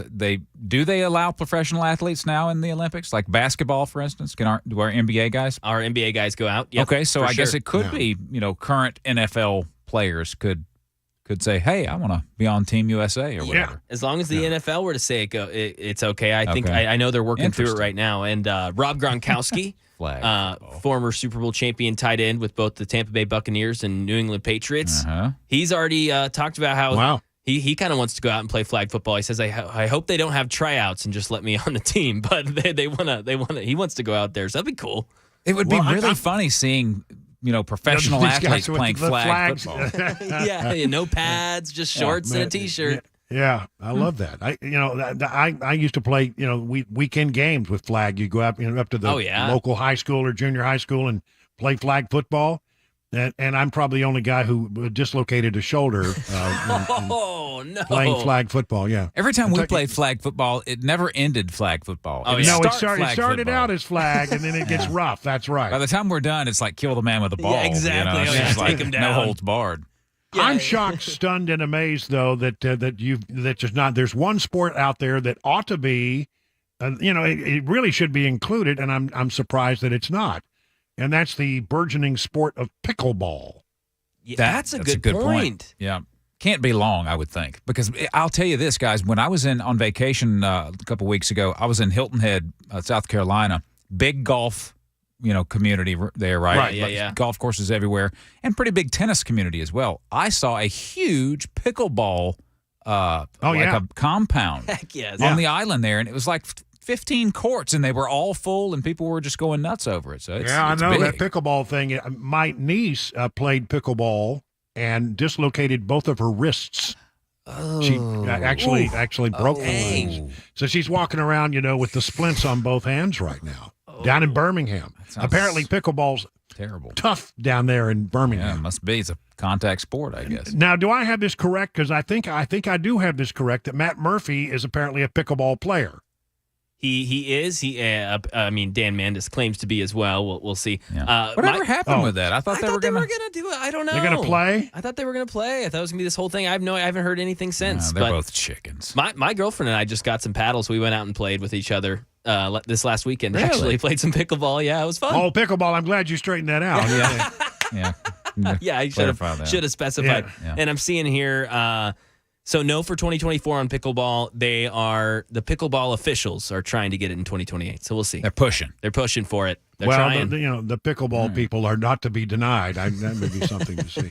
I'm going to have to pass on the pickleball.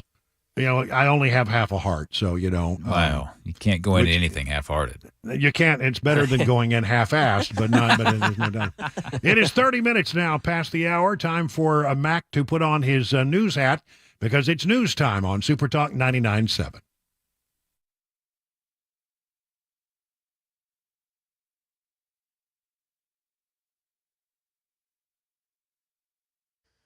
It's 5:30. I'm Mac Maury with your top story. 61 degrees, a mostly cloudy day today in Nashville. Supposed to be clear up, a little warmer tomorrow. That sun will come back out. Full weather forecast, latest traffic report on the way in 5 minutes.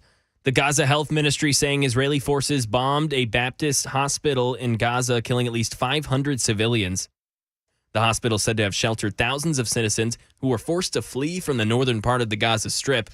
Israeli blaming an Islamic Jihad missile for the attack. Ines de la Catera is in Jerusalem. Horrific attack there on a hospital in Gaza City. We know at least 500 people were killed. We know there were people sheltering in place at that hospital. As we've talked about, with the IDF calling on Palestinian civilians to flee the north of Gaza, people have nowhere to go, and so they've been going to places like schools, like hospitals. We know there were people sheltering in place at that hospital. It's unclear just how many, but we were seeing reports that there could have been as many as 5,000 people sheltering in that hospital.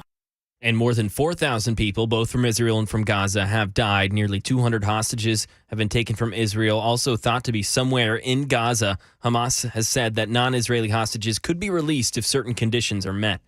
And in the nation's capital, an uphill battle, House lawmakers trying to elect a new speaker. They'll try again tomorrow after Republican-picked Ohio Congressman Jim Jordan failed to secure the 217 votes needed to clinch the speakership.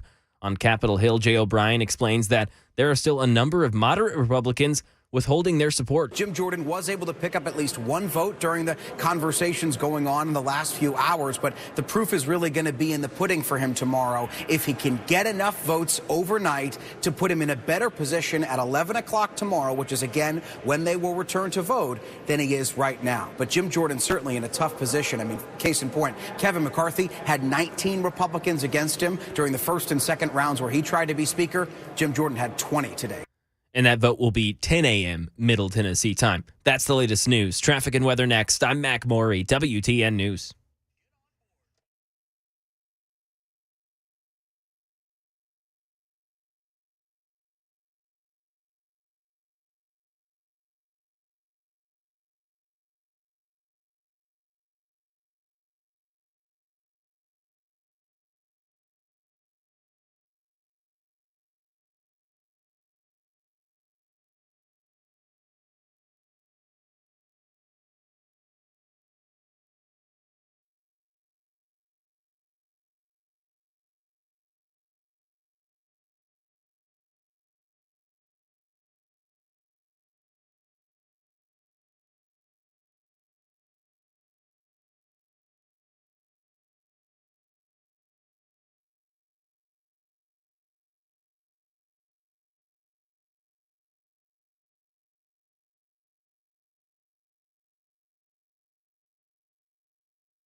Folks, I want to talk to you today about gold, which has been used as money for millennia. It's a tried and true store of value. It's consistent across generations.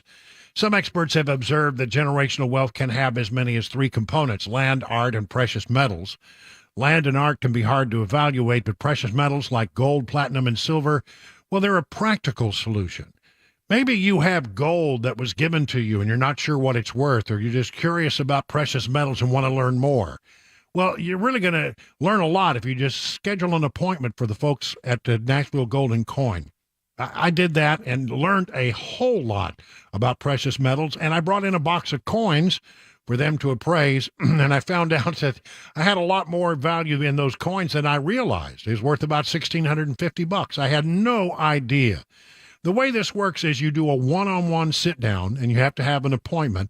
So go to Nashville's real money source, Nashville Gold and Coin. That's NashvilleGoldandCoin.com is where you set up your appointment. I think you're going to learn a lot. I think you're going to really like the folks at Nashville Gold and Coin.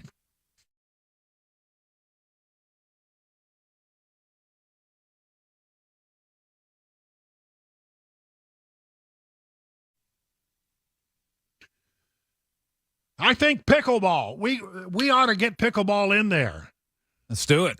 I told my niece after her unfortunate pickleball incident that she was in a pickle because of pickleball. Oh, God. I'm sure she thought that was hilarious. She did, actually, because she for some reason likes my weird sense of humor. But, it's juvenile in many ways. But no, I think it's a rougher game if, I don't think you go out there unless you got some skill or some agility. I wouldn't know. I've never played. My sister plays, and she says it's like great fun. It's a blast. I really, you think it's worth it? Yeah, I think it's super fun. I don't know how it would be as a watching medium, but playing, I have a good time. Lots of quick movement. It's like big ping pong. Yeah, I was gonna say it's like playing ping pong, but you're standing on the table. Yep. Right? Pretty much. This is a question I had. What is the ball? What's the consistency of the ball? It's like a wiffle ball, right? Would that be the correct? Okay, so it's like a hollow plastic? Yeah, hollow plastic with holes in it, yep. All right. I just wondered. It sounded like it was hollow plastic, but I couldn't tell. All right. I'll have to reconsider my my opinion about pickleball.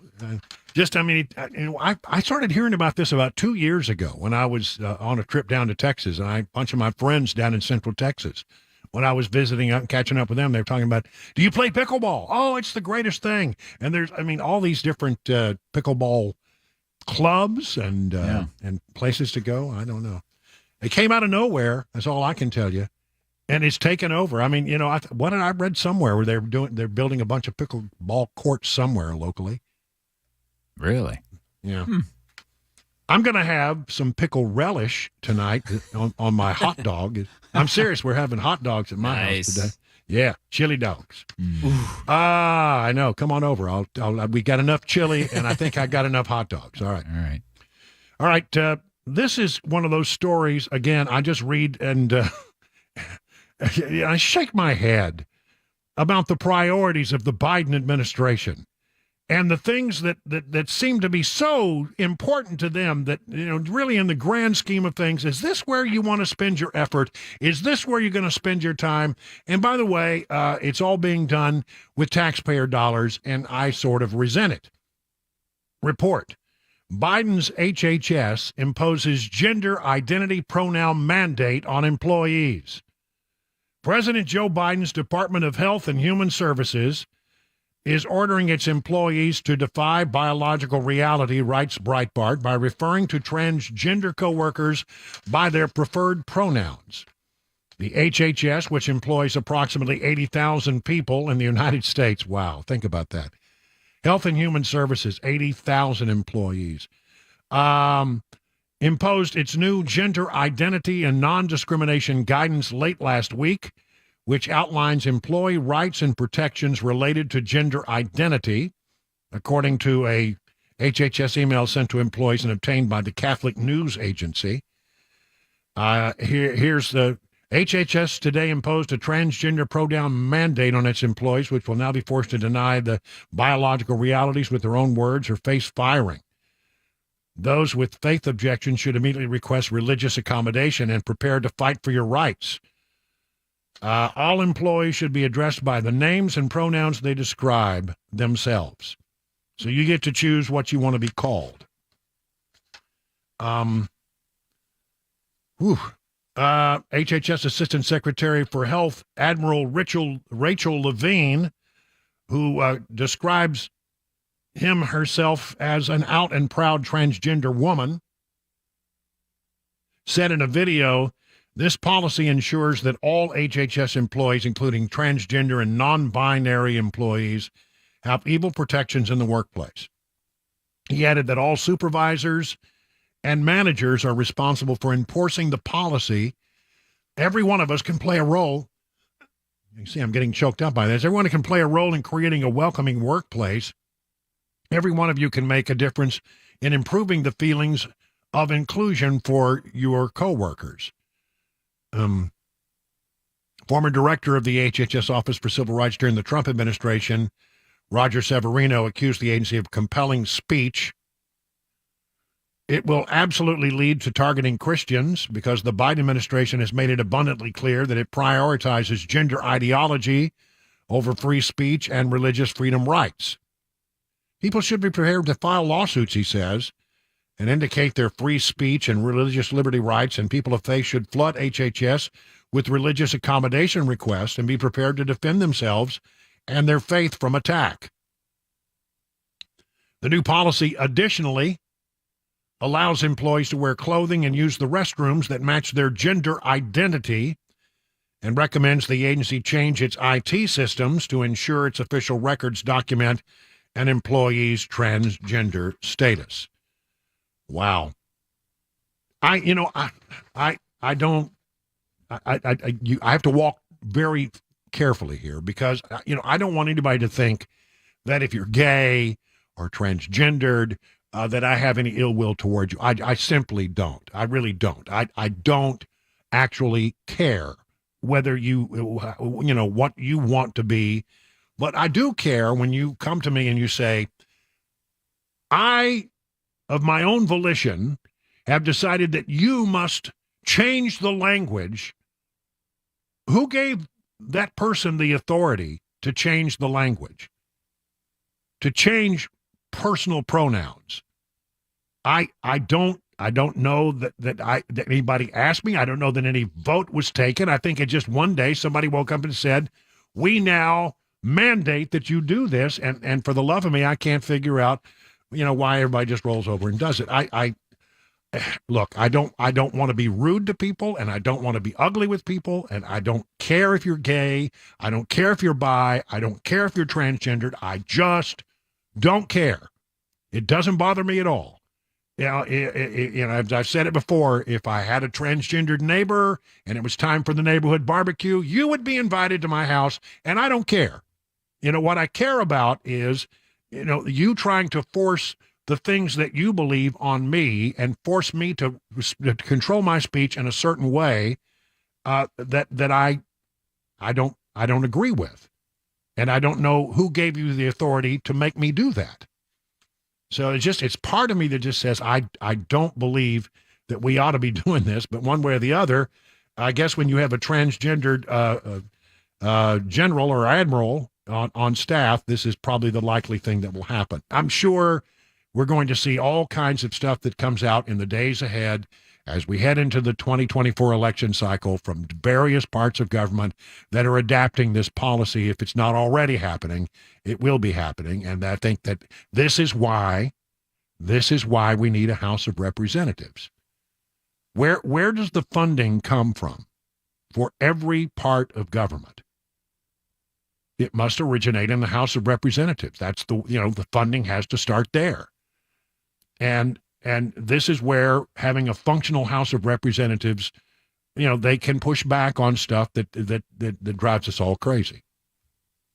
I don't want to put anybody in a bad place, and I don't want to make anybody uncomfortable. But by the same token, why should I be the one who's uncomfortable because you have forced me to speak and adjust my language in a certain way? I used to think we had a First Amendment here, and I don't know how in the world that the First Amendment does not protect us from having to say things that we don't believe in. How can they compel us to do this? And who gave them the authority to do so? Does anybody know? Were you there when that vote was taken? I don't remember a vote. I must have missed it. No, I don't know. I missed it completely. Nobody asked me. Nobody said, "How do you feel about this?" The majority did not rule in this matter, but it is apparently, the thing that is happening now. This is again these culture wars that we're fighting right now. It seems that there's no end to them in the Biden administration, and there's not much we can do about it except win elections and try to bring some sanity to the insanity that we now see. 48 minutes now past the hour of 5 o'clock on Super Talk.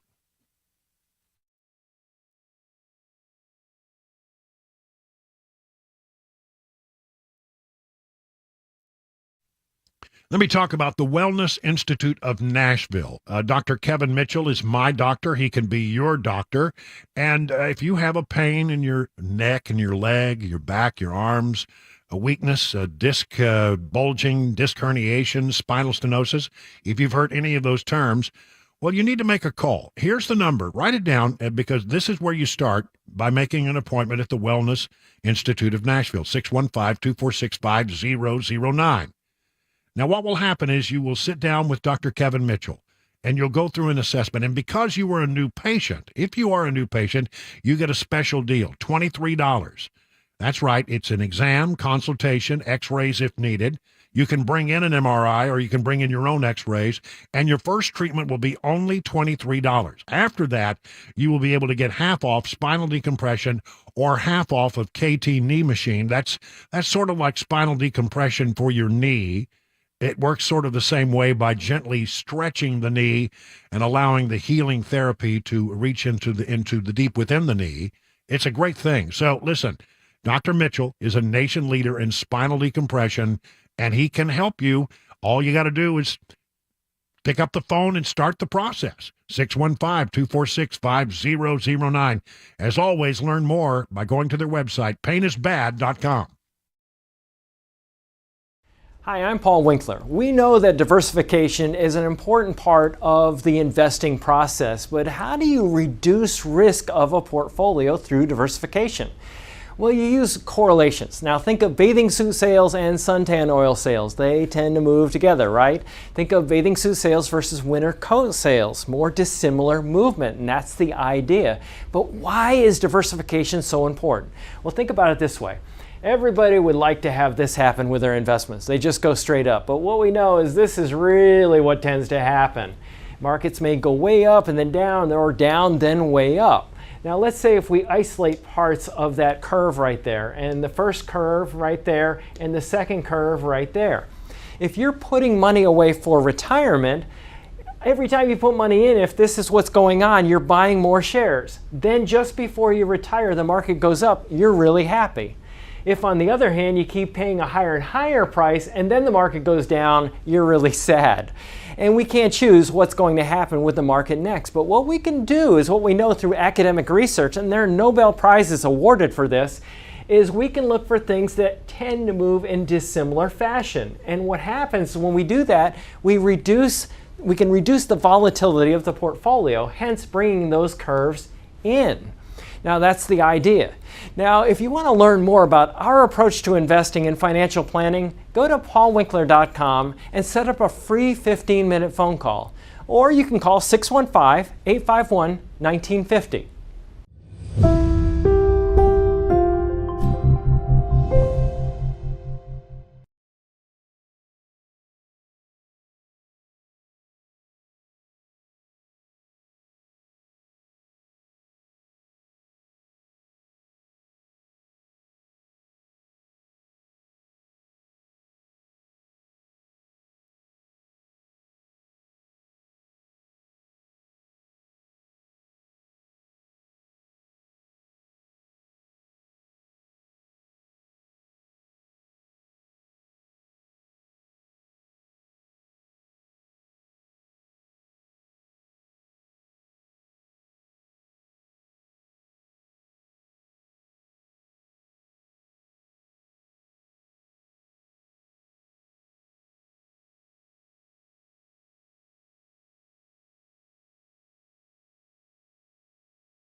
Continuing coverage on the war in Israel. Still no Speaker of the House and a Covenant School update. That and more 6 o'clock Super Talk 99.7 WTN.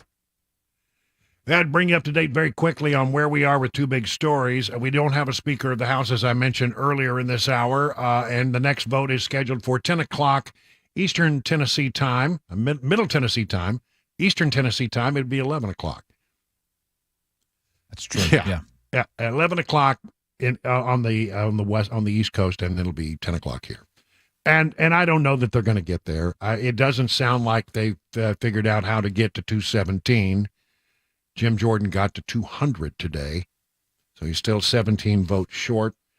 And I don't know. He left the House today, went home, said we'll try again tomorrow. So we'll wait to see what happens there. And again, what's going on in Israel will bring you up to date in the 6 o'clock hour in a greater way. But continuing to wait on the ground invasion, which has not been launched in a significant way. The big story today has to do with an explosion at a hospital inside Gaza that may have killed, if the reports are accurate, and you never know in a wartime whether these reports are accurate or not, may have killed as many as 500 people. One way or the other, each side is blaming the other for that. And the Israelis say, we don't attack hospitals.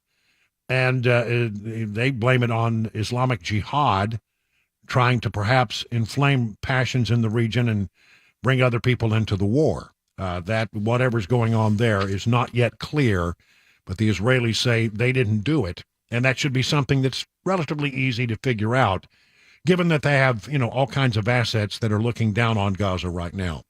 It is now 56 minutes past the hour of 5 o'clock on Super Talk 99.7 WTN.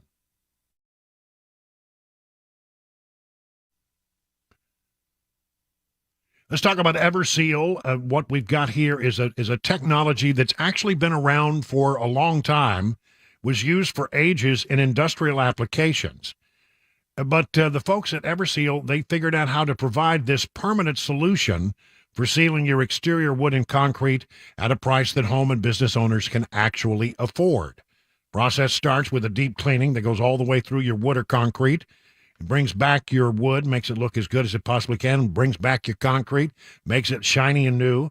And then they apply the patented sealant in a way that it absorbs all the way through. It doesn't just sit on the surface. It actually becomes a part of the wood, a part of the concrete, and it will prevent any further deterioration for 30 to 50 years. Now, just think about that for a moment. How much time and energy and money do you spend sealing your deck every year or every other year?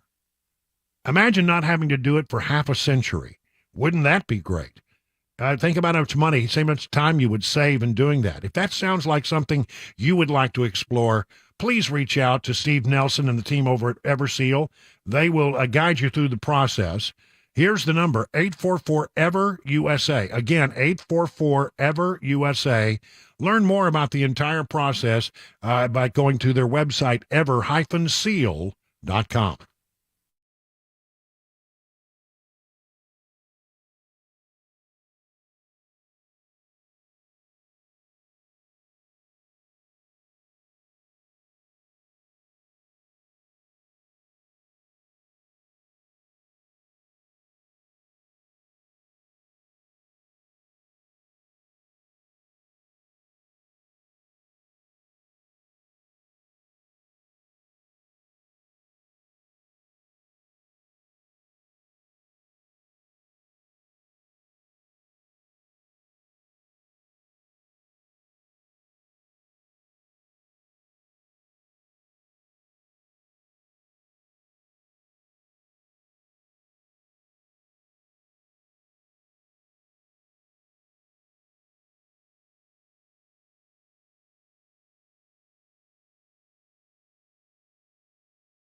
6 o'clock, I'm Mac Maury with your top stories right now. 59 degrees, a low tonight of 48. Going to get a little bit warmer, though, tomorrow. That sun will come back out. Latest forecast traffic report upcoming in 5 minutes. Some continuing coverage on the war in Israel. Here's Daria Albinger. The Gaza Health Ministry says Israeli forces bombed the Baptist hospital Al-Ahi in Gaza, killing at least 500 civilians, where thousands of civilians were taking shelter. ABC's Inez de la Quatera in Jerusalem with reaction from the Jewish state. The IDF says that they are not behind it. They claim that this was a misfired rocket by Islamic Jihad militants. Unclear what happened there. We are still waiting for an independent analysis, but there have been situations in the past where one side has accused the other of misfired rockets that later were proved to be wrong. The U.S., they're saying that they cannot be certain at this time who is behind this. President Biden is on his way to Israel, where he is expected to meet with Prime Minister Benjamin Netanyahu. He will offer U.S. support. He is also expected to urge the IDF to use caution and to avoid civilian casualties. He was supposed to meet with Palestinian leader Mahmoud Abbas, but that meeting has been canceled. More than 4,000 people, both from Israel and from Gaza, have died. Nearly 200 hostages taken from Israel are also thought to be somewhere there in Gaza. Hamas has said that non-Israeli hostages could be released if certain conditions are met. And right now in the nation's capital, an uphill battle. House lawmakers trying to elect a new speaker. They'll have to try again tomorrow after Republican-picked Ohio Congressman Jim Jordan failed to secure the 217 votes needed to clinch the speakership. On Capitol Hill, Jay O'Brien explains that there are still a number of moderate Republicans withholding that support. Jim Jordan was able to pick up at least one vote during the conversations going on in the last few hours, but the proof is really going to be in the pudding for him tomorrow. If he can get enough votes overnight to put him in a better position at 11 o'clock tomorrow, which is, again, when they will return to vote, than he is right now. But Jim Jordan certainly in a tough position. I mean, case in point, Kevin McCarthy had 19 Republicans against him during the first and second rounds where he tried to be speaker. Jim Jordan had 20 today. And that vote here in Middle Tennessee will be 10 a.m. In a Covenant School update, the school now planning to allow students return to their main campus beginning next year. Students have been attending school at Brentwood Hills Church of Christ since the shooting on March 27th. The students will be welcomed back in January, 9 months since that tragic day, and the school will be ready with security improvements. That is the latest news. Traffic and weather on the way. I'm Mac Maury, WTN News.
It is 7 minutes now past the hour of 6 o'clock on Super Talk 99.7. I'm Brian Wilson, your friend and radio buddy, in for one more hour, and then we're going to call it quits for the day, and Mark Levin will carry on into the evening.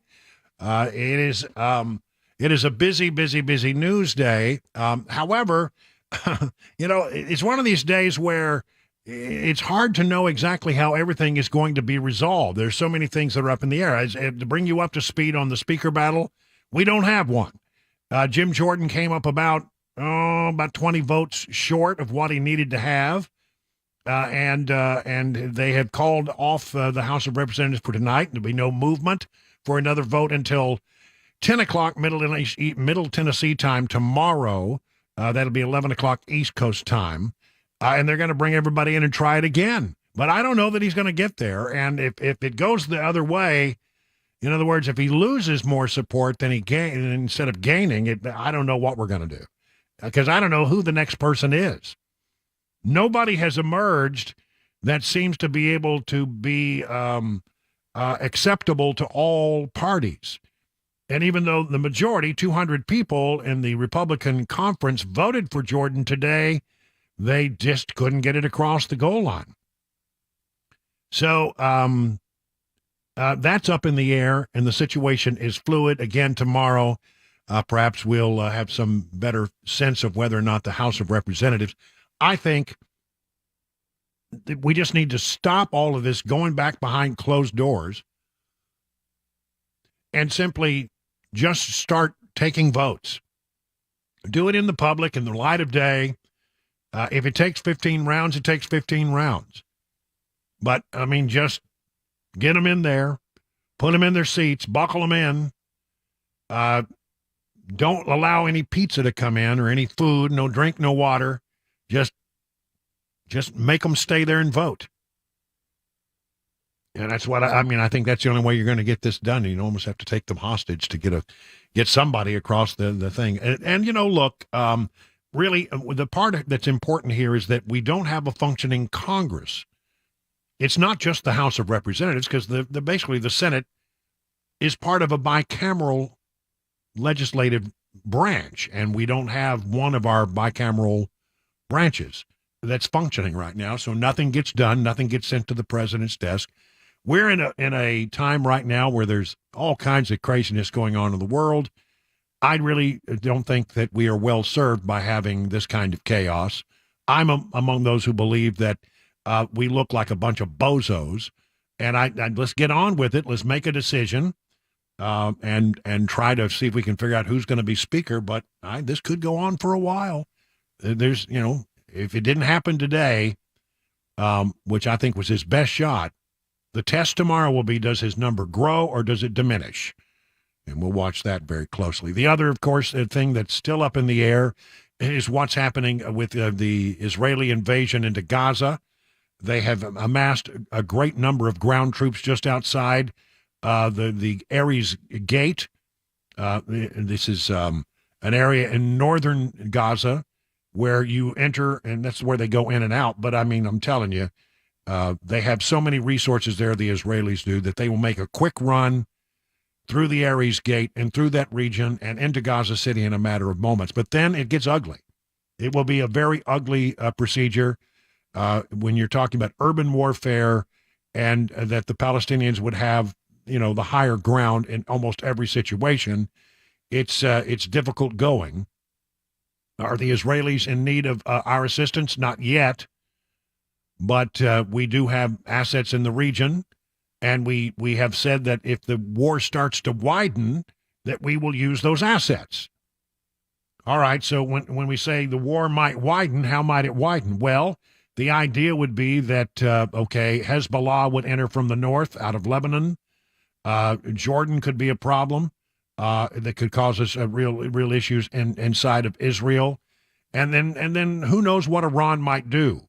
Iran is very unpredictable and, quite frankly, more formidable than I think we realize in many ways. So I understand the concern here about it widening. Biden has said, don't do it. Don't come across that border. If you do, then we will get involved. Is that a hollow threat? Is that a real threat? I don't know. Maybe we'll find out tomorrow when the president arrives in the region. He's supposed to meet with Benjamin Netanyahu. He was supposed to meet with 3 Arab leaders, trying to, do a little diplomacy, see if they could get things calm. But then we had an incident inside Gaza today that has really blown things up, and that's, please excuse that analogy, but it really has been blowing things up. A hospital was struck inside Gaza, a Baptist hospital. You have to take all of this with a grain of salt, because we don't have real reliable information on the inside.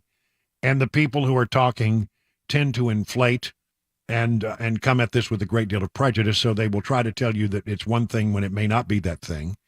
But they say that as many as 500 people may have died in this attack against a hospital inside the Gaza Strip. Who's responsible? Well, there's a lot of fingers pointing both ways, as you might imagine.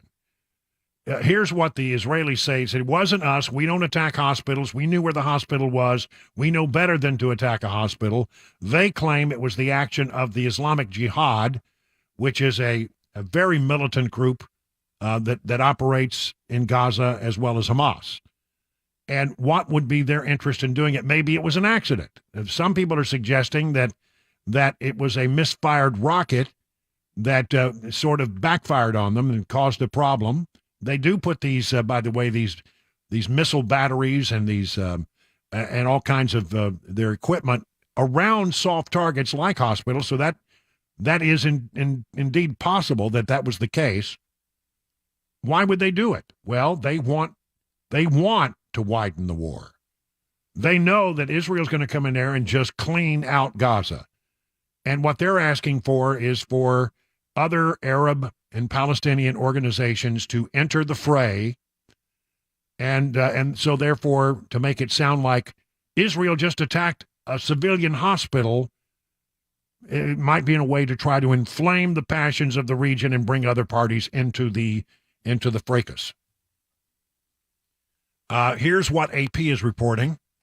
A massive blast rocked a Gaza City hospital packed with wounded and other Palestinians seeking shelter Tuesday, killing hundreds of people, the Hamas-run health ministry said. See, now they're attaching this to a Hamas organization. Hamas blamed an Israeli airstrike, while Israeli military said the hospital was hit by a rocket misfired by Palestinian militants. The Gaza Health Ministry said 500 people were killed. Video that the Associated Press confirmed was from the hospital showed fire engulfing the building and the hospital's grounds strewn with many torn bodies, some of them young children. Around them in the grass were blankets, school backpacks, and other belongings. Outrage over what some believed was an Israeli strike flared across the region a day before President Joe Biden is due to arrive to show support for Israel and try to prevent the war from spreading. The carnage unfolded as the U.S. tried to convince Israel to allow the delivery of supplies to desperate civilians, aid groups, and hospitals in the tiny Gaza Strip, which has been under a complete siege since Hamas's deadly rampage in southern Israel last week. So, a little bit more. Hamas called Tuesday's hospital blast a horrific massacre. Again, each side pointing the finger at the other. The Israeli military blamed Islamic Jihad, a more radical Palestinian militant group that often cooperates with Hamas in their shared struggle against Israel. The military said Islamic Jihad militants had fired a barrage of rockets near the hospital at the time, and that, quote, intelligence from multiple sources indicated it was responsible for the failed rocket launch that hit the hospital. Hundreds of Palestinians have taken refuge in Al-Hi, another hospital in Gaza, hoping they would be spared bombardment after Israel ordered all residents of the city and surrounding areas to evacuate to the southern Gaza Strip. If you couldn't get out, I guess the thinking of the Palestinian folks there would be get near a target that you don't think the Israelis are going to hit. All right, so that's hospitals, that's churches, that's schools, etc. Schools are out, and a great number of people did leave Gaza and went to the south, but they're pinned up in the south, and Egypt will not let them in. So there is that. Ambulance and private cars rushed some 350 casualties from the Al-Ahli blast to the Gaza City's main hospital, Al-Shifa, which was already overwhelmed with wounded from other strikes. It was an ugly scene. So again, how much of this is accurate? Who's really responsible? It's up in the air. My money tends to agree with the Israelis on this, because I think the Israelis knew where the hospitals were. They knew better than to strike them. They had the ability to make sure that those areas were not attacked. It was certainly not part of their plan to go after some soft civilian targets like that. What they want to do is root out Hamas, not a Baptist hospital. Certainly not their plan to attack the Baptists. All right, so there we have the latest on that. As I said, the president is on his way now to the region. And where he is going to go is a bit in question as we speak, because one of the meetings he wanted to have was with Palestinian President Mahmoud Abbas, who canceled his participation in a meeting that was supposed to take place with Biden, Jordan's King Abdullah II, and Egypt's president that was set for Wednesday in Amman, Jordan. So he was flying first to Amman, and then he was going to go to Israel. Where he ends up next is sort of, I think, it could change by the time he gets there. Where does he land? Gets to the region? Does he go to Jordan to continue those discussions? Or does he go on to Israel to meet with Netanyahu? It's, again, a very fluid situation. Again, from the Israelis, the hospital is a highly sensitive building and was never an IDF target. Initial review and cross-examination of the operation and intelligence and systems by the IDF concluded that Israel's military did not fire that rocket. Islamic Jihad was responsible for the failed rocket launch, according to IDF spokesperson Rear Admiral Daniel Hagari. And he posted a clip on Twitter, X, of Qatar-based Al Jazeera purportedly showing the Islamic Jihad launch a rocket that misfired and hit the hospital. So it's beginning to look like that came not from Israel, it came from within, and a failed attempt to launch rockets at Israel. What a mess it is, and will it widen is the big question. Will Biden, who counts himself as a foreign policy expert, be able to go into the region and try to bring this all to some kind of conclusion, to keep the war from widening? Who knows? But we'll find out where he lands tomorrow, and we'll find out exactly what can be accomplished. Does he go to Israel? Does he go to Amman, Jordan, and have the meeting there with whoever will meet with him?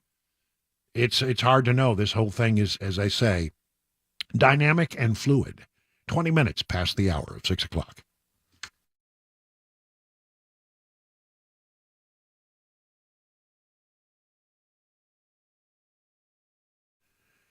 We talk all the time about the folks at Grace Point, but really think about this for a moment. I mean, I know many of you are trying to decide what to do about your health care options right now. Maybe you find yourself in a situation where you have a high deductible insurance plan.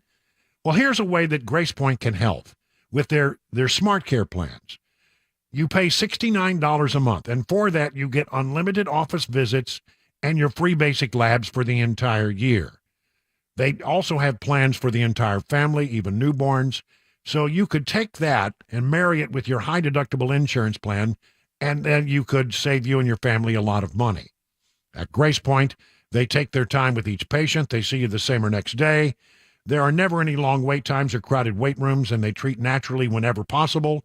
It is a military vet-owned practice. There's some of the reasons why it's been voted the best primary care provider by Toast of Music City year after year after year. Grace Point wants you to know they believe strongly in freedom of choice when it comes to vaccines for you and your children. They provide COVID testing and treatment, and they can also help you if you're suffering from seasonal allergies, and a lot of people do this time of year. Grace Point Healthcare on Main Street in Franklin. Here's the number, 599-6868. That's 599-6868 to schedule a visit. Hey everybody, Dan Mattis with Nashville's Morning News on WTN. I'm here at the Nashville Rescue Mission doing the interviews that I look forward to doing every single year. These are incredible stories of people who have had amazing recoveries. Thanks to this amazing facility, they are able to get clean and lead a more productive life. The date of our annual Radiothon is going to be Monday, November 20th. Listen in and please donate. You can get more information at 99.7 WTN, including a link to the website for Nashville's Rescue Mission.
It is 24 minutes now past the hour of 6 o'clock on Super Talk 99.7. I'm Brian Wilson, your friend and radio buddy, and you're listening to The Drive, where we're going to drive you on home until Mark Levin takes over at 7 o'clock after the news. He will carry on. He does. He carries on for hours. I want to get to the Real Clear Politics website here to tell you what's going on with some of these numbers. I think remarkable numbers. I like to look at, if you don't look at Real Clear Politics every day, if you love politics, you really should look at this website. First of all, it's balanced. And number two, it really lays out, what the polls are showing. And the polls are coming in every day. There's all these different polling companies out there. And a lot of people say, I don't believe polls. Okay, I respect what you're saying. But I think you may be looking at polls as something other than what they really are. They are a snapshot. I don't believe one poll, but I believe when you take 5 or 6 polls and they all show the same thing, and you average them out together, and you get a pretty accurate portrayal of exactly what's going on. So let's look at some of the numbers that have come in today, Tuesday, October 17th. NPR, Marist, says if the election were held today between Trump and Biden, that Biden would win by 3. If it is, however, this is very interesting, and I don't know that I believe this at all. It doesn't go with other things that I've seen. If the general election was held today and it was between Trump, Biden, and RFK Jr., they say Biden would win by 7, suggesting that Kennedy, a Democrat running as an independent, would draw more from Republicans than he would from the Democrats. That doesn't sound right to me. In Montana, if it was Trump versus Biden, Trump would win by 21. By the way, John Tester looking good there for re-election right now. The number's pretty strong. But the Emerson numbers that caught my attention the most were numbers about how voters in Tennessee feel right now. And if it were a choice between Trump and Biden in Tennessee, Trump would win by 33 points. 33%. I mean, that's really something. It's Trump 55, Biden not even half of that at 22. And then they take a look at the Senate race. It's very similar between Marsha Blackburn and Gloria Johnson. I mean, I think we all know in a Republican state where Republicans outnumber Democrats 2-1, that Johnson has a heavy lift, and Blackburn would come in at 50, Johnson 26. Blackburn would win by 24 points. So again, Johnson has about half of the support that Blackburn has in the state of Tennessee. Again, Morning Consult has a rundown of Republican nomination and how that's going nationwide. They have it at Trump 59, DeSantis 14, Haley 7, Ramaswamy 7, Pence 6, Christie 3, Scott 2, Burgum 1, Hutchison 1. Trump leads his nearest competitor for the Republican nomination nationwide, according to Morning Consult, by 45 points. I mean, I don't see anything that changes, Trump's trajectory. He can be in trial, he can be in court, he can be convicted. The worse it gets for Trump in that regard, the better his numbers are. People have just decided that they are going to support Trump on the Republican side of the equation, and I don't see how in the world anybody could make up 45 points short of something happening on the horizon that we don't yet see. So there's a lot of Emerson polls in there today. A lot of them are state polls. Illinois, Biden, they say, would win by 9. Arkansas, Trump would win by 33. North Dakota, Trump would win by 37. South Dakota, Trump would win by 22. Iowa, Trump would win by 10. West Virginia, Trump would win by 36. So there are, red states and blue states. I look at this number, though, from Michigan. There are some polls that show that Trump's doing quite well in Michigan and other battleground states, by the way. The Emerson poll has Biden winning by 1. That would be that's not much. That's within the margin of error, and there are other polls out there that show that Biden could do very well in the state of Iowa. Let me look at Michigan here. I can pull up all the numbers. Right now, if you average all the polls about Trump versus Biden in Michigan, well, there's an MRG poll that has him up by 7. That would be remarkable. That would be, in a battleground state, that would be akin to a landslide. But other polls have it a little tighter within the margin of error. 30 minutes now past the hour of 6 o'clock on Super Talk 99.7.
6:37 on Super Talk.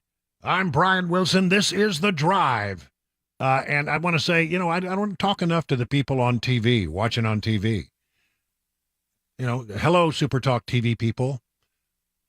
This is my studio, and you may notice that there's an important piece missing in today's studio picture. Do you see it, Chris? I mean, do you see the missing item? I do see, yeah. Yep. Larry Goatland is not there. Where is he? Well, I had to move him. I've got people coming into the studio. I'm actually working with a high school group here in Watertown, and they're going to tell the history of Watertown. And the way you do this is you record little vignettes about the history, and they've done the research, and they're writing them, and they're going to produce them. They're going to actually be the talent on them, and I'm going to record them, and then you put it into a server somewhere, and then people go around with their phones, and they get one of those little squares, what do they call them? QR codes, yeah. Yeah, and you just point your phone at the QR code, and all of a sudden, up on your phone comes the story about the history of Watertown. Yeah. And you move around town, and everywhere you go, there's a different QR code that tells you the story of this or the story of that. And so we're getting ready, and it's a high school drama project here at Wilson High School. And so I agreed to be their technical advisor on at least the recording of these vignettes and the producing of these vignettes. And I'm working with the high school drama teacher. Her name is Edie Pope. She's very well known and respected in this area, and her students, and they're going to come over. And so I had to sort of clean up the place. Yeah, that's and there really was no room for a metallic goat, in that kind of environment. That's understandable, I guess. He's been stored away for a short while.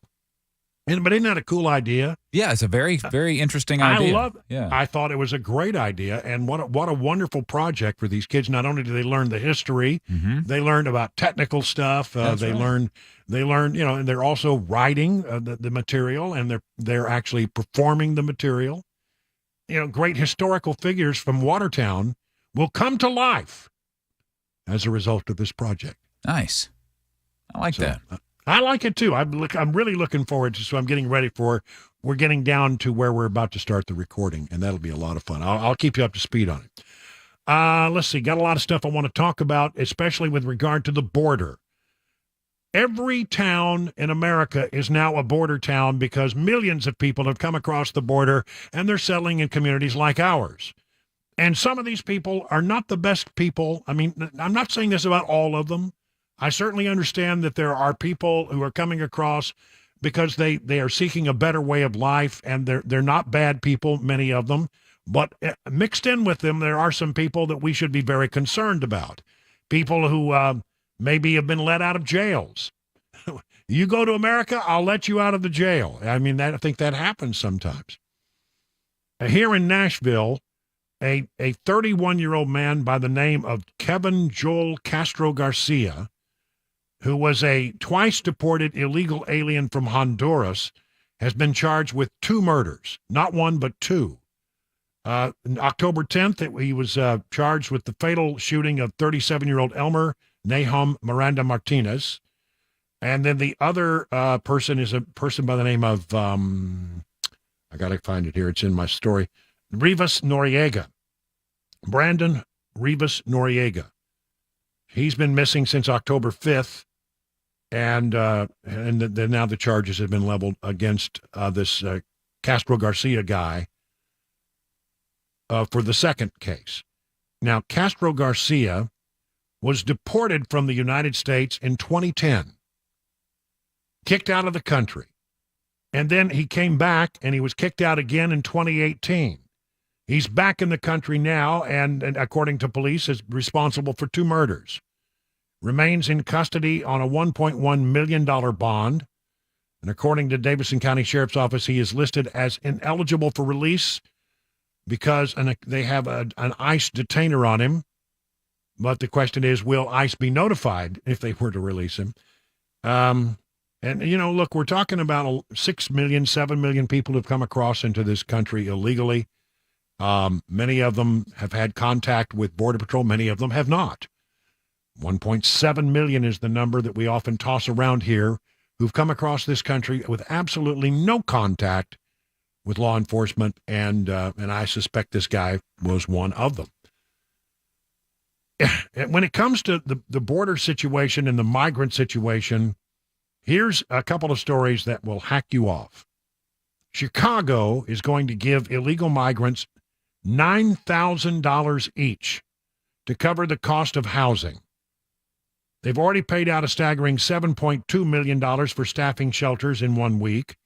Now they're going to hand out payments of $9,000 to assist illegal migrants in their efforts to find housing in the Chicago area.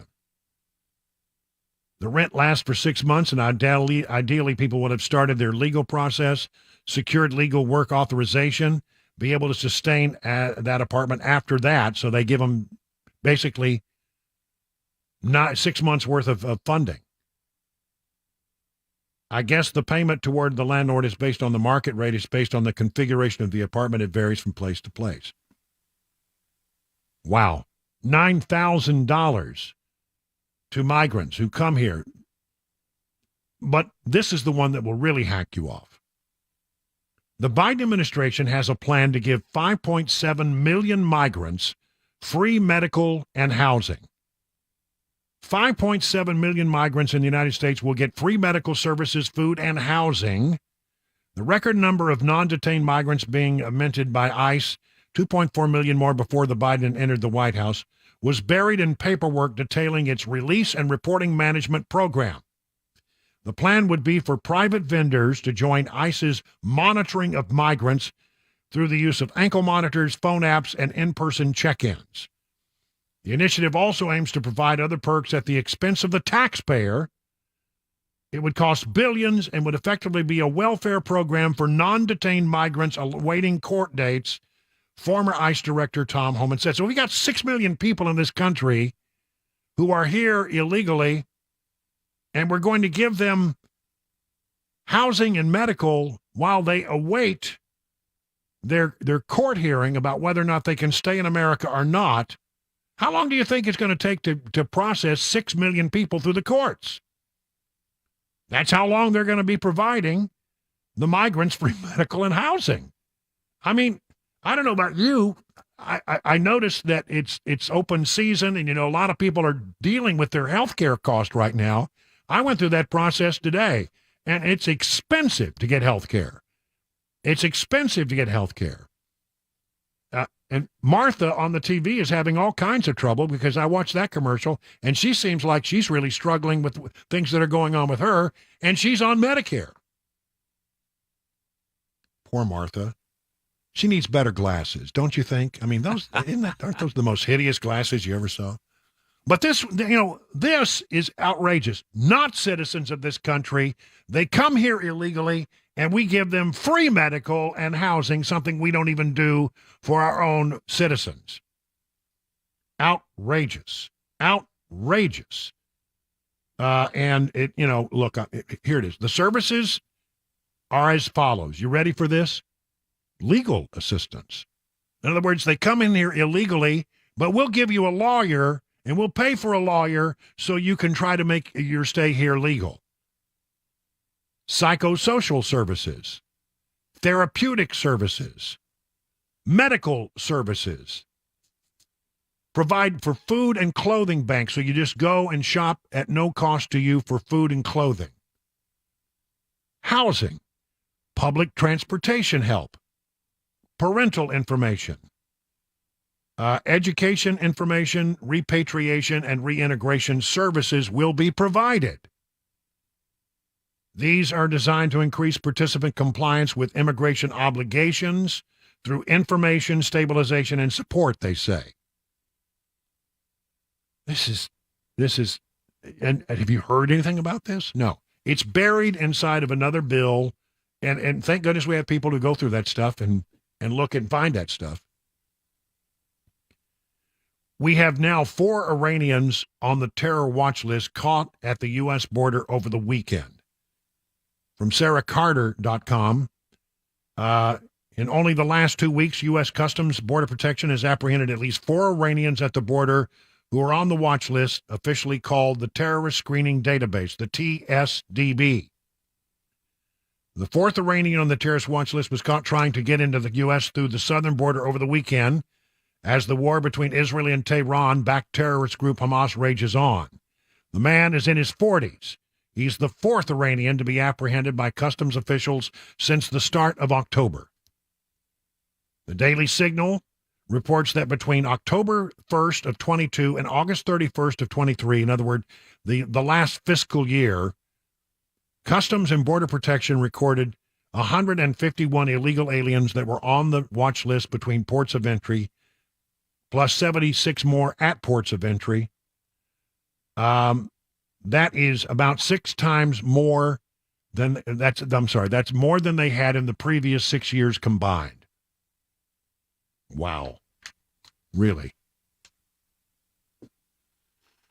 Very quickly, new topic while I have just a minute left, because I think this is a story that is going to reach up and bite the state of Tennessee on the butt if they're not careful, because we've invested a lot in Blue Oval City. Taxpayer dollars went to begin that whole process. And Ford has already said that they're rethinking their electric car policies and procedures and how they intend to bring out electric cars, which they're losing a tremendous amount of money with every time. They actually go in the hole every time they sell one. Big time. Now comes this from GM. GM will delay the opening of its electric truck factory amid cooling EV demand.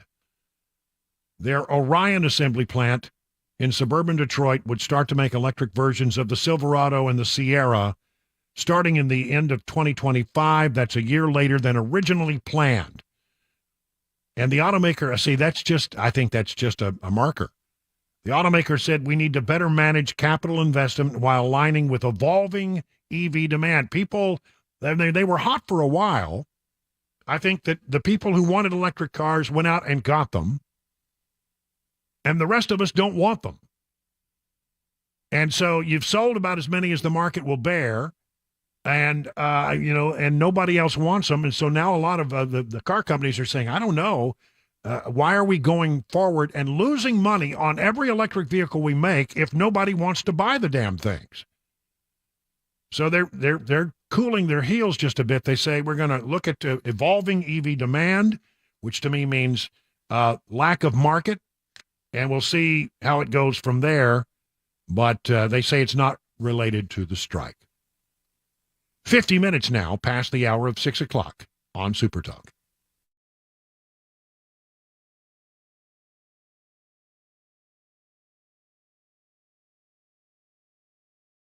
Today's show. Hi, I'm Paul Winkler. We know that diversification is an important part of the investing process, but how do you reduce risk of a portfolio through diversification? Well, you use correlations. Now think of bathing suit sales and suntan oil sales. They tend to move together, right? Think of bathing suit sales versus winter coat sales. More dissimilar movement, and that's the idea. But why is diversification so important? Well, think about it this way. Everybody would like to have this happen with their investments. They just go straight up. But what we know is this is really what tends to happen. Markets may go way up and then down, or down then way up. Now let's say if we isolate parts of that curve right there, and the first curve right there, and the second curve right there.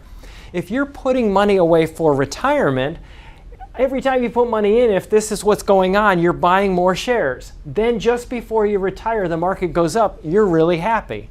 If on the other hand, you keep paying a higher and higher price, and then the market goes down, you're really sad.